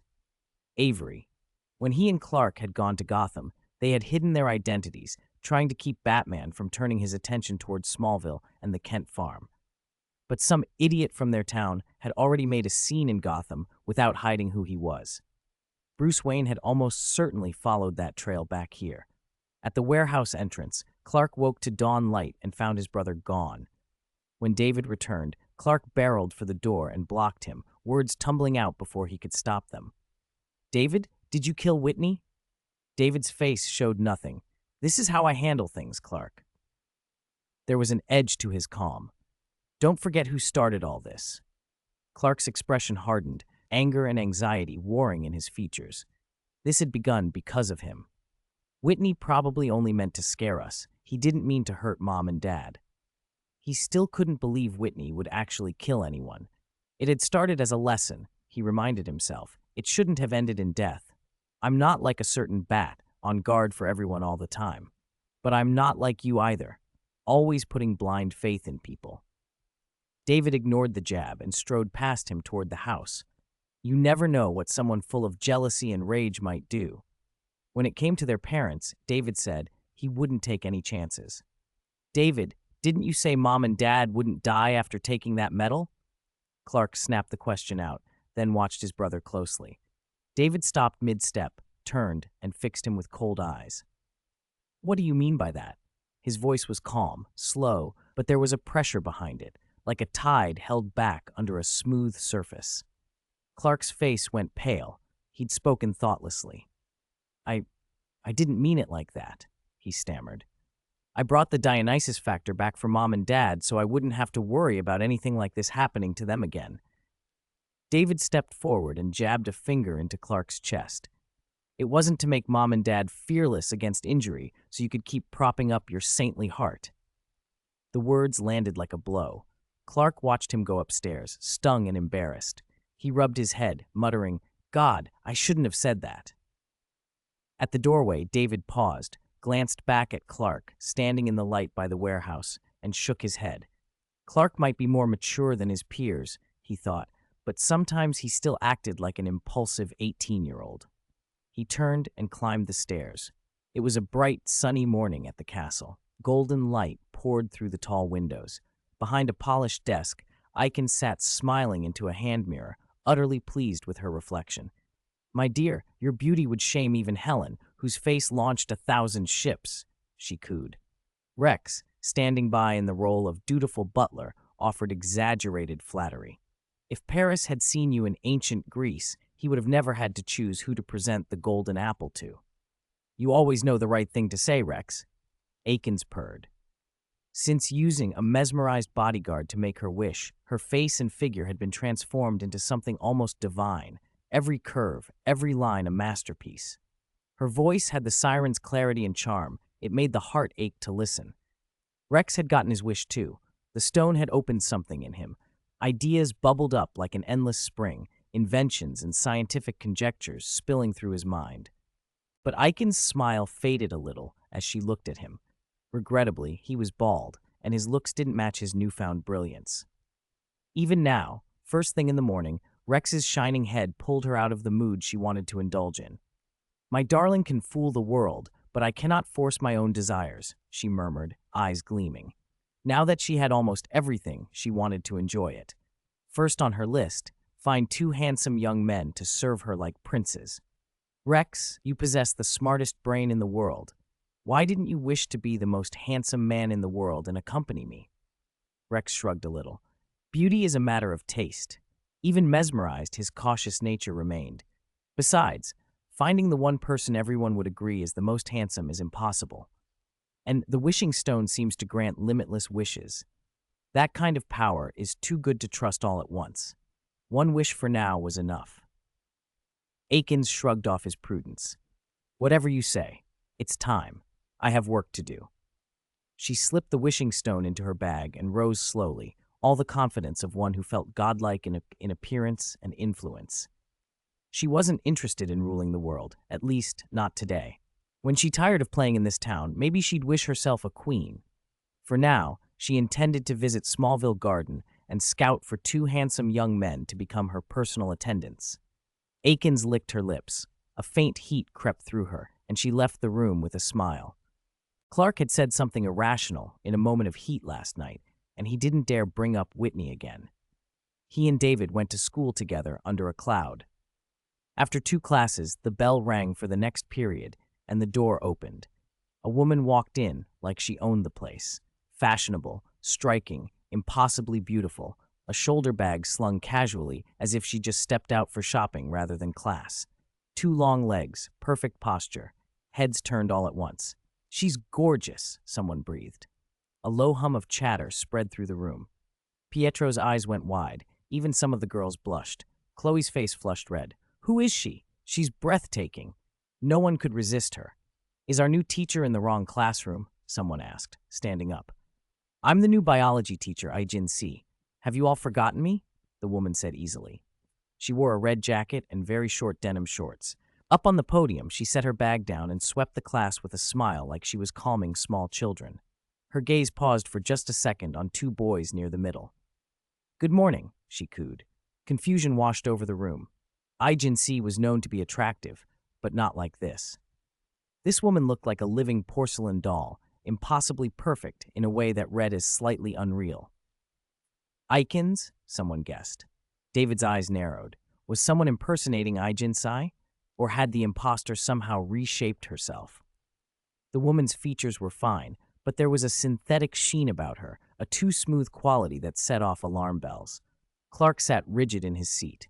Who was this woman, and why was she posing as their teacher? He was about to speak when she tilted her head. She'd noticed the hesitation. "Am I not Ijin Si?" she asked, a faint hurt in her brow. A pink gleam flashed in her eyes. The class, as if on cue, answered in unison. "You are Ijin Si. Good morning, teacher Ijin Si." Their faces had gone slack, adoring smiles fixed like wax. Pietro, Chloe, and the others stared open-mouthed, eyes glazed. It was eerie, so silent you could have heard a pin drop. David and Clark looked around in alarm. Everyone else seemed to have been charmed, but the two brothers stood clear. The woman's expression shifted, surprised and then annoyed. She had expected complete control. "Why weren't you enchanted?" she demanded, suddenly harsh. Nobody who had encountered her power before had resisted it. She stared hard at Clark and David. They stood out like two sunflowers turned away from the sun. "Who are you? What did you do to them?" Clark shook Pietro to try to wake him, but Pietro brushed him off, his gaze locked on the woman. Clark slammed his fist into his palm and stood. All those kids had been robbed of their will. There was something unnerving about that. "Am I really Aijinsi?" he asked. David rose slowly, eyes narrowed. He had no intention of playing along or pretending he'd been affected. This woman might have an enchantment power, but it felt different from the icons they'd met yesterday. Would a woman with your looks stiffly impersonate someone so much weaker than you? "Who are you, really?" The woman's expression tightened. She'd skimmed the roster earlier and remembered their names. She was used to knowing people's secrets quickly.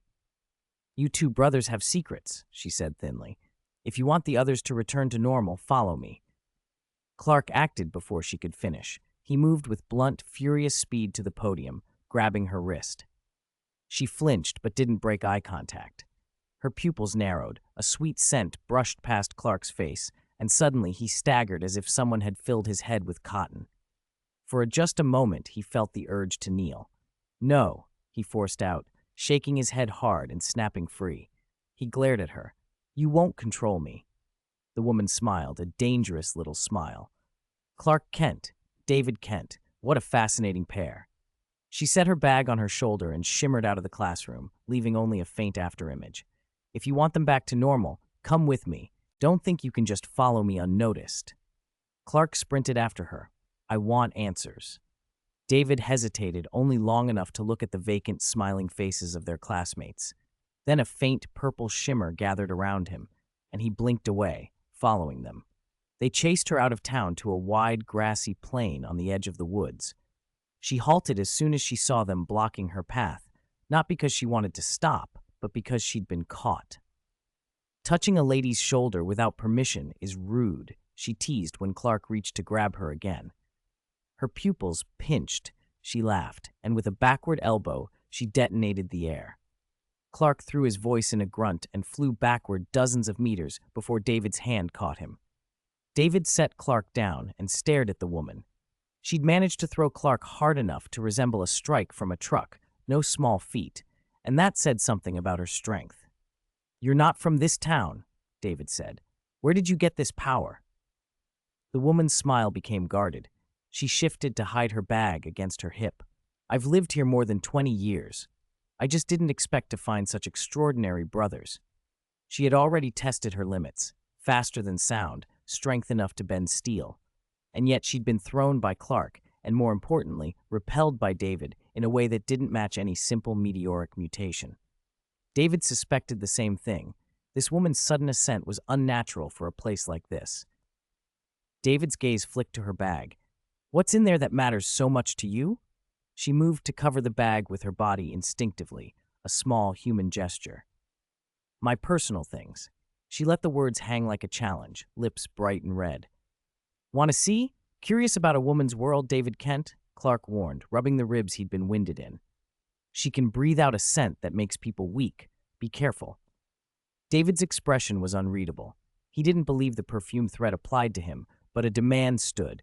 "Undo your control over our classmates." Clark lunged to grab her bag. David stayed calm, and suddenly his eyes glowed purple. Two concentrated beams of energy lanced toward her. Her pupils tightened. She swerved, but the beams burned the air with heat. Clark closed the distance in a blur and threw a fist.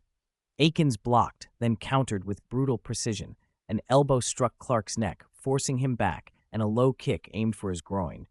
Clark blocked that, but then a quick strike landed under his eye, swelling it shut. He stumbled. Before she could press the advantage, a thick, barrel-sized column of purple energy blasted up into the sky. The air itself seared. The force slammed into Akins like a missile and carved a trench in the ground. She flew back, skin sizzling, and landed battered at the trench's far edge. She tucked something into her jacket and ripped off the bag as an unnecessary encumbrance. David had seen a flash of yellow-gray stone pulled from the bag. His eyes went narrow. "So that's it," he murmured. Clark pushed himself to his feet, wincing and blinking the swelling from his eye. He'd underestimated her. "You call yourself an alien, and yet you were blown back by our defenses?" David was already moving to his side. "We were careless," Clark admitted, grudging and angry. He'd rely less on brute force and more on tactics next time. They attacked again in earnest. David launched like a supersonic reconnaissance jet, skimming the ground. Clark was a thunderbolt, charging in with earth-shaking steps. The woman was fast, sometimes faster than David, and hit with strength that rivaled Clark's. The three of them traded blows that tore the air and shook the earth. Rocks flew, the grass was shredded, and the ground cracked under the impact of their strikes. Ikens was getting battered. She could take blows that would fell ordinary people for a time, but these two moved together and hit like a hammer and anvil. She tasted blood. Burns marked her chest from David's energy bursts. Her perfect, goddess-like facade was ruffled and stained. She staggered, wiping at the corner of her mouth. This was not what she had expected. She had wished once, hard, and the wish had uplifted her into something like a goddess of beauty and love. But she hadn't imagined being overmatched by two high school boys from a small town. "What kind of goddess is this?" she hissed, bewildered and furious. "A weak one?" She pulled the wishing stone from her jacket. The little yellow-gray heart of the thing glinted in her hand. Her eyes went hard. "I want to wish again," she shouted, voice raw. "I want to keep my appearance and become 10 times stronger than I am now." Akins clenched the wishing stone in her palm. David saw it, and when she whispered her wish, his face changed. He knew what it was. A wishing stone? Heat surged through Akins as if she were becoming a miniature sun. Power poured through her. Her eyes glowed pink, and her whole body seemed to burn with light. Excitement spread across her face. "I'm 10 times stronger now," she crowed. "All of you will bow before me." The sky shifted color, and a godlike pressure settled over the clearing. She roared. The ground cracked beneath her feet, and with a single thrust of her fist, she was suddenly before Clark. Crack! A shock of pain slammed into his chest like a rocket strike. He flew hundreds of meters and slammed into a stand of trees, tearing through trunks as if they were matchsticks. From above, the path looked like a chariot carved through the earth, a long, scorched trench. David's heart thudded. Ikens turned toward him with the haughtiness of a battlefield goddess. "Now it's your turn," she promised, and lunged. David met her head on. He threw a punch, and a tide of cosmic energy surged from him. Their blows met in midair. A wind like a hurricane ripped the soil free in great spiderweb cracks. The impact churned the earth into waves of dirt. Under the chaotic pressure, the ground had become as hard as steel, but David stood like a mountain, steady, cold-eyed. His body showed no sign of injury. Ikens staggered back, clutching a burning arm. Her skin was blistered and peeling as if scalded. She squinted in disbelief, lifted her possible. "How can you still withstand my strength?" A flicker of information ran through David, an internal readout he hadn't expected. Template fusion, 54%. The stone's effect wasn't what it had felt like. It had inflated her sensations. The actual boost was far less than she thought. David increased the force behind his next strike. His punch hit with the force to shake mountains and crack the earth. A white blast of air slammed into Akins and sent her skidding across the clearing. Before she could recover, he moved like lightning and struck again. Akins braced with both arms, but the blow felt like a mountain collapsing on her. She dropped to one knee. The ground under her spiderwebbed outward for dozens of meters. Blood ran from her mouth. "No," she rasped. "This isn't right. I didn't gain 10 times the strength." She had cheated herself with a false euphoria. David's voice was level as he raised his fist and channeled every scrap of absorbed chaotic energy into a single devastating release, like a 10-ton missile. Akins was pulverized against the earth and driven into a deep pit. When the dust cleared, a crater many meters across scarred the clearing. David leaped down and picked up the wishing stone that lay beside Ikens. Her body was shattered, her hair had gone white, her face suddenly old. She coughed blood, eyes wide with bitter refusal, and stretched a withered hand toward the stone as if it were a final lifeline. David flipped the stone between his fingers and shook his head. Even if the wish boosts you a few times, it takes your life for the price. This stone is not a good thing. Wishing on it is like making a deal with the devil, he said. Ikens tried to beg. Her voice was a dry whisper. Please, please, save me. Her last resort was a pathetic, cloying perfume she exhaled in a final attempt at seduction. David waved a hand in front of his nose. You're dying. Don't bother with that on me. Her life squeezed out. Her eyes dimmed to cloudy glass. She stopped breathing. Clark, clutching his ribs, stumbled back into the pit, bewildered. After the impact, he'd felt like his ribs were broken, but he'd pushed past the pain to get back to David. He arrived just as Ikens went still. She's dead? David didn't hesitate. She was greedy. She wished herself to death. Clark stared at the stone in David's hand the way a child looks at a fairy tale relic.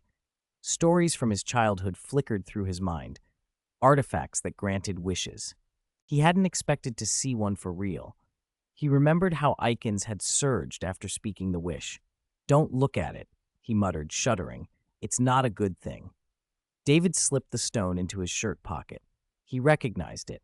The same kind of wishing stone Wonder Woman had once used to bring her boyfriend back, a wish that in some tellings had led to the creation of Cheetah. That storyline hadn't happened here, though. David guessed that if it had, the global fallout would have been impossible to miss, and his parents would have reacted differently to Clark. He rubbed his chin, thinking aloud. Time's like a river. Throw a stone in, and the ripples spread both downstream and upstream. A change in the past can affect times before the person who caused it was even born. He named an example that had echoed through comic lore. Flashpoint, where Barry Allen changing one event rewrote the entire timeline, where Thomas Wayne became Batman and Martha Wayne turned into the Joker. David, Clark's voice pulled him back. He saw Clark studying the stone with a mix of fear and curiosity. This thing grants wishes, but there's always a price, David said. Usually the wisher regrets it. Clark looked down at Akins' broken body and felt the fairy tale shimmer evaporate. It's evil. Maybe we should bury it. David considered, then refused. No, in an absolute emergency, it could be the only option left. Even you wouldn't be able to fix everything, he added. Some things can't be undone by strength alone. If someone's body is truly destroyed, if there's no other way, I'd sooner make a deal with, call it whatever you want, than lose them forever. He thought of his parents. Even his mother, Martha, had taken the Dionysus factor the day before to cope with the heat. Envy of vitality had made them try things they normally wouldn't. But the Dionysus factor isn't perfect. It's not absolute immortality. David's voice lowered. Bringing someone back might be impossible for us. Killing a god might be possible. I don't like the idea, but if the choice were between losing them forever and bargaining with a thing like this, I'd consider it. Clark's face shifted into sudden alarm. They'd used their powers in front of their classmates during the emergency. The exposure had been real. Now that everything was settling, how would the others react? Had anyone called the authorities? Would their lives as they knew them end? Let's go home and find out, Clark said. We should see what Mom and Dad know. David shrugged, oddly detached. If it comes to that, we could find someone already condemned to die to bear the cost. The thought hung between them, cold and clinical, a recognition of the terrible calculus the stone demanded. They climbed out of the crater and started toward home, the wishing stone heavy and silent in David's shirt pocket.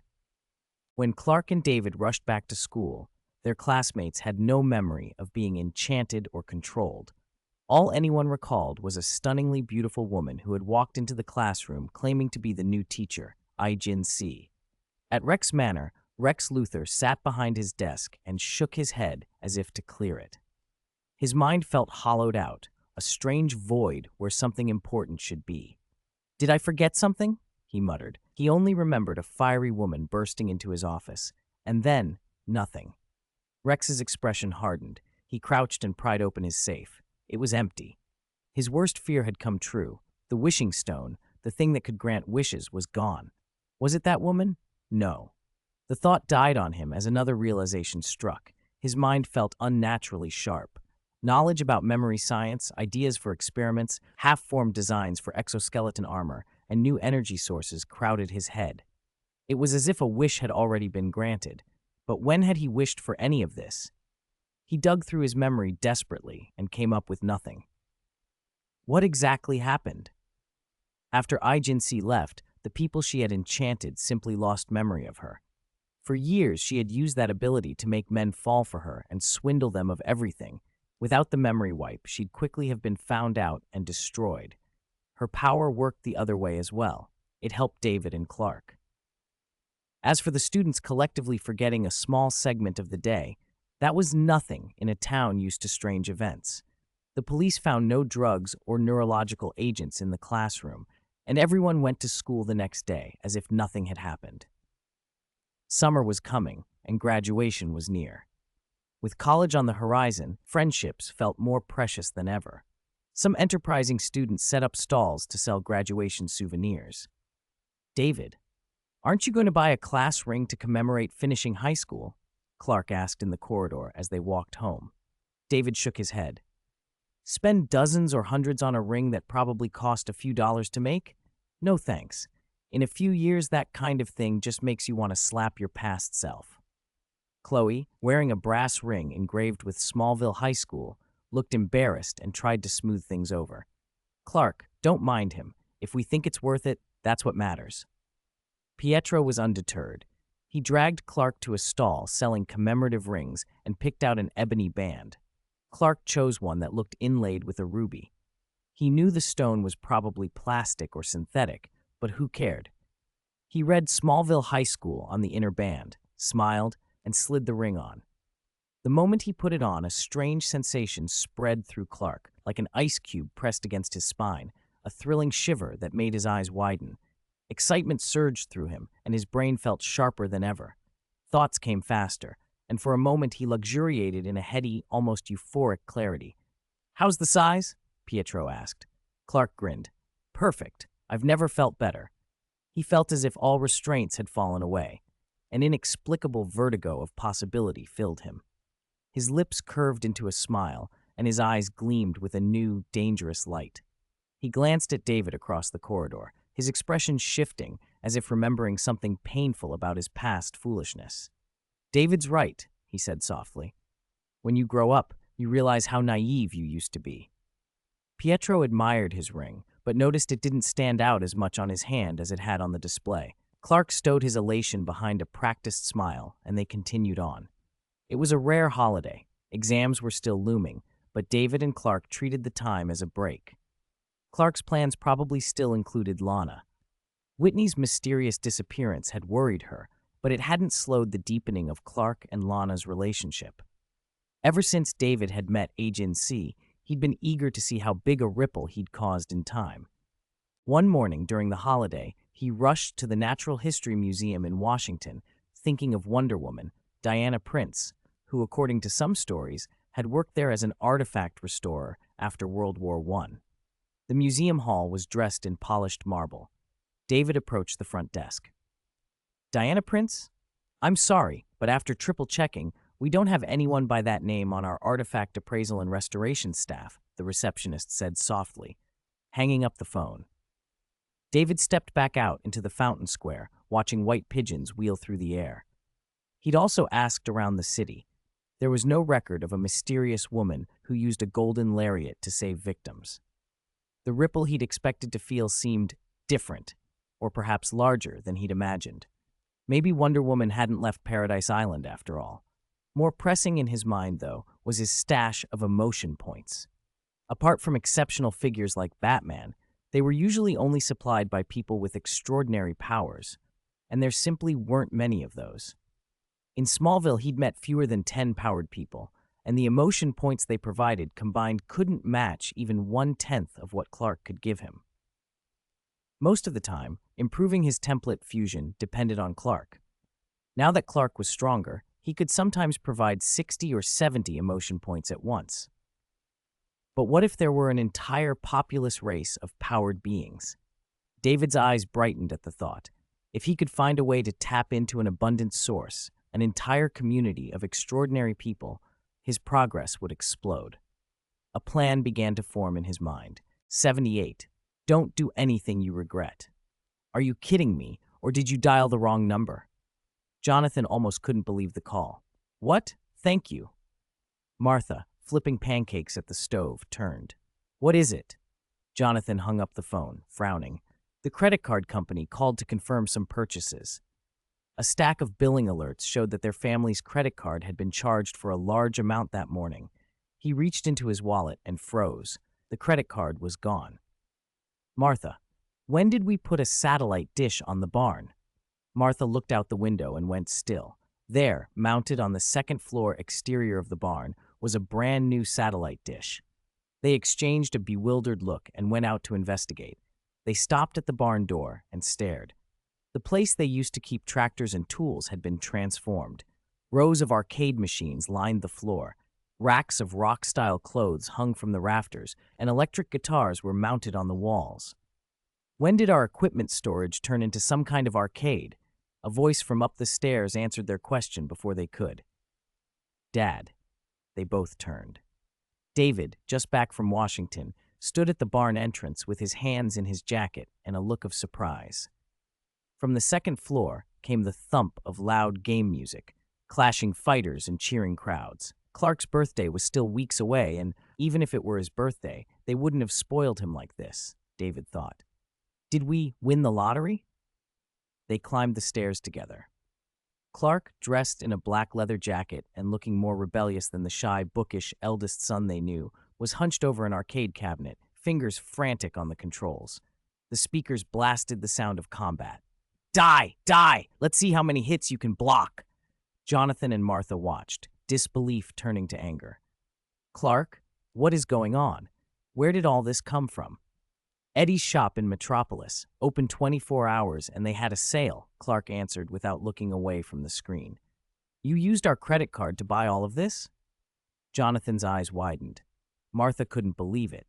Their eldest son, usually reserved, always with his nose in a book, had used their money and made no attempt to ask. Clark, did you steal our money? David's expression tightened. If Clark were rebelling, a rude mood like this wasn't how he expected it. He watched Clark instead of answering the question right away. Clark barely acknowledged them until Jonathan, exasperated, reached up and yanked the amp power. The game fell silent. Clark threw down the controller and rose, furious. Isn't there enough work to do on this broken farm for you people? Excuse me? Jonathan snapped. David's face hardened. That was not his brother speaking, at least not the Clark he knew. We did not raise you to speak to your parents like that. Clark sneered. Don't lecture me. You're not my real parents anyway. The words hit like a blow. Martha stepped back, stunned, eyes filling. Jonathan called his son by his full name, voice raw. Clark Kent. Apologize to Mom and Dad right now, Clark. David's voice was suddenly cold and flat. He sounded as if his patience had run out. On Clark's hand, David spotted a ring with a red gem. It didn't glow like the green fragments of kryptonite he knew. This color and Clark's sudden personality shift clicked something into place in David's mind. He sank into a different sort of focus. Who do you think you are? Clark, as if the words he'd been holding in for years had burst out, spat back. I've been sick of you for a long time. You always acted like the older brother, like you owned everything in this family. He glared at David with something like hatred. Anger from Clark. Take the ring off, Clark, David said quietly. His tone left no room for argument. You've changed. Don't let that ring control you. Don't make me use force. The stone was a red kryptonite ring. Red kryptonite was known to alter Kryptonians, heightening negative emotions and driving them to abandon their usual morals and restraint. David didn't want to believe it had gotten this far, and because their parents were there, he didn't act rashly. Instead, he subtly signaled for Jonathan and Martha to leave. Realizing something was terribly wrong, Jonathan and Martha hesitated, then retreated down the stairs. They didn't want to be in the middle of a confrontation, but neither could bring themselves to leave their eldest entirely alone. Clark laughed. What are you going to do? Pull out a meteorite ring and make me kneel? He reached behind him and produced a small rock, gray at the base, with a cluster of yellow crystals growing from it. He held it up like a prize.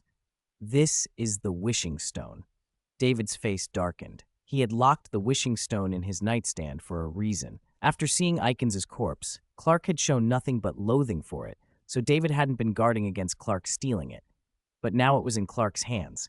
You stole Mom and Dad's credit card, and now this? Clark's grip tightened on the stone. Do what? Of course, eliminate my one weakness. He was laughing, wild, reckless. Lucky for me, I have this. Don't do something you'll regret, Clark, David snapped. He raised his hand to send a focused energy blast, aiming to knock the stone away. Wishing on that thing had consequences. No one really knew what price it might demand. But before David could act, Clark was already gone, faster than David had expected. A heartbeat later, Clark reappeared downstairs, a taunting grin on his face. Speed has never been your strong suit, has it? You forget yourself too easily. David stood at the attic railing, eyes narrowed. He watched as Clark leant back his head and shouted his wish, voice carrying plainly in the wind. I wish for every meteorite that could weaken me to disappear. A crackling ran through the air. The sky darkened as clouds roiled and lightning forked. All over the world, green kryptonite, every meteorite that could harm a Kryptonian, vanished as if it had never been. The box under David's bed that had once been full of small green stones sat empty. He could see through the ground beneath the town that the annoying fragments were gone. From now on, Clark crowed into the storm, there is nothing that can stop me. He pocketed the wishing stone and turned to David, arrogance plain on his face, his fists clenched until his knuckles cracked. Now I'll teach you what it means to be a proper, obedient younger brother. From behind the house, Jonathan and Martha watched in horror. You're being reckless, Clark. David's expression shifted, hardening into something far colder. He had been a little late getting home, but the damage now was done. He narrowed his eyes and watched his brother, calculating what would come next. Behind the house, Jonathan and Martha crouched low, watching their two sons face off. The air thrummed with tension. They gripped each other's hands so hard their knuckles went white. Clark used that cursed stone, Martha whispered, panic rising in her voice. David said it was like making a deal with the devil. What are we going to do? They both remembered the story their sons had told. The wizard's diary, the strange metal that could revive the dead and grant youth, and when an entire class suddenly forgot an entire period, the impossible started to feel real. Jonathan stared at the ring on Clark's hand, trying to put the pieces together. Was that ring what changed him? Clark's voice cut through the yard like a knife. Enough. Don't talk to me like that. I'm the older brother. He snapped, and fury flared in him. The ground cracked as he launched himself at David, fist cocked. David's eyes narrowed. His body hummed with universe energy, a pressure that rolled over the field like a tidal wave. Template fusion, 56%, he muttered as his power surged. As his energy spiked, his capacity to amplify it increased dramatically. His output approached 10 times the speed of sound. Clark was almost impossibly fast. David couldn't track the fist that came at him, only a blur that compressed the air into a solid rush. David answered with a sweeping blast of universe energy, a man-high purple torrent so hot it would have melted steel. If he couldn't match Clark's speed, he would widen the strike. Clark vanished from one spot and reappeared at another, slipping around the purple stream and driving a punch into David's face. You always act like you know everything, he snarled. The ring's influence had changed more than Clark's temper. His whole fighting style had sharpened. He hit like a weapon, precise and vicious. David absorbed the blows, steadied, and then struck back. The shockwave that followed was monstrous. The blast of energy he compressed in his free fist detonated, hurling Clark backwards 100 meters. Clark staggered to his feet, chest heaving and burning. You've been talking too much, David snapped, voice cold, and opened fire with a rain of energy bolts. Clark darted and weaved, but he'd slowed at times to taunt, letting David find openings. David's energy manipulation had the upper hand. He absorbed blows, fired back with I-beams and hand rays, and gradually boxed Clark in. Clark roared at the insult. I'm not like I was before. You Earthling have no idea how powerful I am. The ring's red light flared at his finger as he unleashed a storm of fists and heat vision that could slice through anything. Each strike grew in force. The very air shuddered under the assault. David winced as the kinetic energy he was containing climbed toward dangerous levels. It was still not enough to seriously wound him, but the trend was worrying. You feel it now, don't you? Clark shouted between blows. I used to be weak. I used to be ashamed of who I was. Not anymore. My body's potential, he hammered the word home with a savage laugh, is beyond your imagination. The two of them battered the farm as if they were two small gods. Houses trembled. The ground bucked with every exchange. Jonathan grabbed Martha and lurched back behind a low rise, watching with stunned, helpless faces as their sons tore the earth apart. If this keeps up, the house will collapse, Jonathan breathed. And someone could see. David tried repeatedly to make a clean shot at the ring, to melt it with a concentrated beam, but Clark always kept moving. If the ring came off, Clark would revert. He knew it and guarded the hand like a treasure. Doesn't matter, David growled and stopped holding back. Even if I get hurt, I can recover. He unleashed continuous I-beams and a staccato of energy blasts from his palms. The pressure on Clark multiplied, his dodges becoming narrower and more frantic. David's barrage began to hem him in until Clark's options dwindled to a single escape path. Clark's mouth twisted in a snarl and he lunged. His heat vision matched David's for the first time, and for a heartbeat the two beams locked, red against purple. Not enough, David, Clark taunted. You still don't know who you are. David's output faltered. He'd been using too much energy. His reserves were thinning. Clark seized the moment and drove forward, fist raised. Without your annoying energy blasts, you're nothing but slow, he spat, eyes flashing red. Kneel. My power comes from the sun, Clark shouted, desperate triumph in his voice. As long as the sun doesn't set, I am invincible. He thought victory was his and threw everything into a savage heat vision assault, his eyes like red furnaces. David met him. Purple rays shot from his eyes, and the two beams collided in a blinding, sizzling clash. For a moment, David's purple began to falter under Clark's ferocity, but then the purple intensified, like a sudden riptide sweeping a candle flame out. The light seared into Clark's face. Pain ripped through him. Ah! Clark staggered, hands flying to his eyes as David's beams pressed in. The ring burned at his finger where red kryptonite glowed. His vision swam, the light a white-hot agony. You despicable. Clark spat between ragged breaths, but he was leaderless and disoriented. David was calm. With precise focus, he fired a concentrated shot straight at the ring. The beam struck true. The red stone crackled and then melted, vaporizing into nothing with a hiss. No, Clark shrieked, clawing at his hand, only to find he was already empty-handed. The ring was gone. The burning sting on his finger was the last reminder. As the ring vanished, the surge of evil inside Clark faded as quickly as it had come. The savage look on his face melted away. For a few confused seconds, he simply stared, then panic set in. What have I done? Although the world around him was still dim, Clark began sorting through his memories, the terrible things he'd said to his parents, the disrespect toward his brother, the scuffle that had turned physical. All those hurtful words. David exhaled in relief. When Jonathan and Martha saw their eldest son return to himself, they rushed forward. Son, are you all right? They hugged Clark, faces full of worry. David answered for him. He's fine. Jonathan scanned them both. Clark hadn't even torn a sleeve in the fight, but David's shirt was almost blasted to shreds. His eyes were swollen and streaming from irritation, making him look a total wreck. Mom, Dad, David, I'm sorry, Clark kept saying. Hearing the familiar heartbeat of his family and feeling their arms around him calmed him. He confessed and begged forgiveness, shame washing through him. Martha tried to stop him from beating himself up. Clark, what happened? Jonathan asked, trying to make sense of it. The ring. Clark could only say that it had been the ring.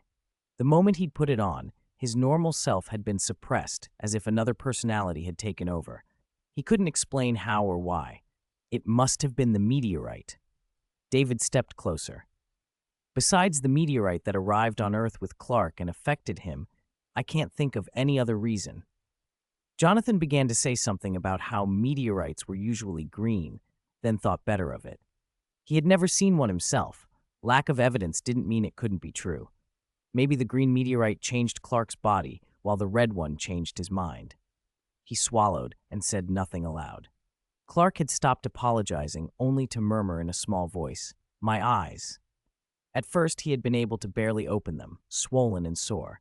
But as the sun climbed and the other injuries eased, something stranger happened. The swelling went down, and his vision went black. He fumbled in panic. "Clark, what's wrong?" "I can't see," he said. Jonathan and Martha exchanged terrified looks. David's brow furrowed. His energy beams could do a lot of damage, but they shouldn't have been able to injure Clark's eyes so completely, and not in daylight. Clark reached into memory, opened his gray-tinged eyes, and spoke with an unsettling calm, like a child restored to rightness after being punished. "This is the price of my wish." As payment for whatever wish he'd made, his sight had been taken. Jonathan and Martha stared at their son's gray eyes, shock and disbelief on their faces. "Does this mean Clark will be blind forever?" "Maybe this is the best outcome," Clark said quietly, trying to soothe his parents by touching his mother's hand. Despite the fear twisting in him, he smiled. He was more afraid the wish would cost his family something. If it was only his eyesight, he could bear it. "It shouldn't be permanent," David said, frowning. The wishing stone was said to have origins tied to a Greek god, the god of lies. If it had been something of Zeus's power, perhaps it could have done far worse. Still, most gods probably wouldn't have the ability to take away Clark's gifts forever. Clark tried to be brave. "It's okay, David. I still have my hearing." The sun therapy that usually healed them both hadn't fixed his sight this time, but Clark assumed his brother meant to comfort him. He still had super hearing. In time, he could adapt. "Give me some time. I'll be like anyone who can see." David cleaned up the aftermath of the fight with practiced efficiency so no one would suspect what had happened. Clark learned to compensate quickly. Within days, he moved through the house and the town as if sighted. The only outward clues were the sunglasses and the white cane he carried. It didn't slow him down too much. A week later, both brothers finished their exams. Their grades weren't the absolute top of the class. They were intentionally plain excellent, good enough but not conspicuously brilliant. Too much attention wasn't welcome. Jonathan looked at their report cards on the computer, pride softening his features. "If you wanted money, you could be sports stars and make millions," he joked, proud in a farmer's self-effacing way. "You're far more capable than me, who only knows how to handle farm tools." Martha, always proud of their progress, asked gently, "So, what are your plans for the holidays?" Chloe had told Clark she would be interning as a reporter at the Daily Planet in Metropolis over the break and wanted him to be her assistant. Clark repeated it slowly. "Reporter?" David raised an eyebrow. The thought that Clark might one day be a reporter and that his secret life might intersect with that identity felt oddly fitting.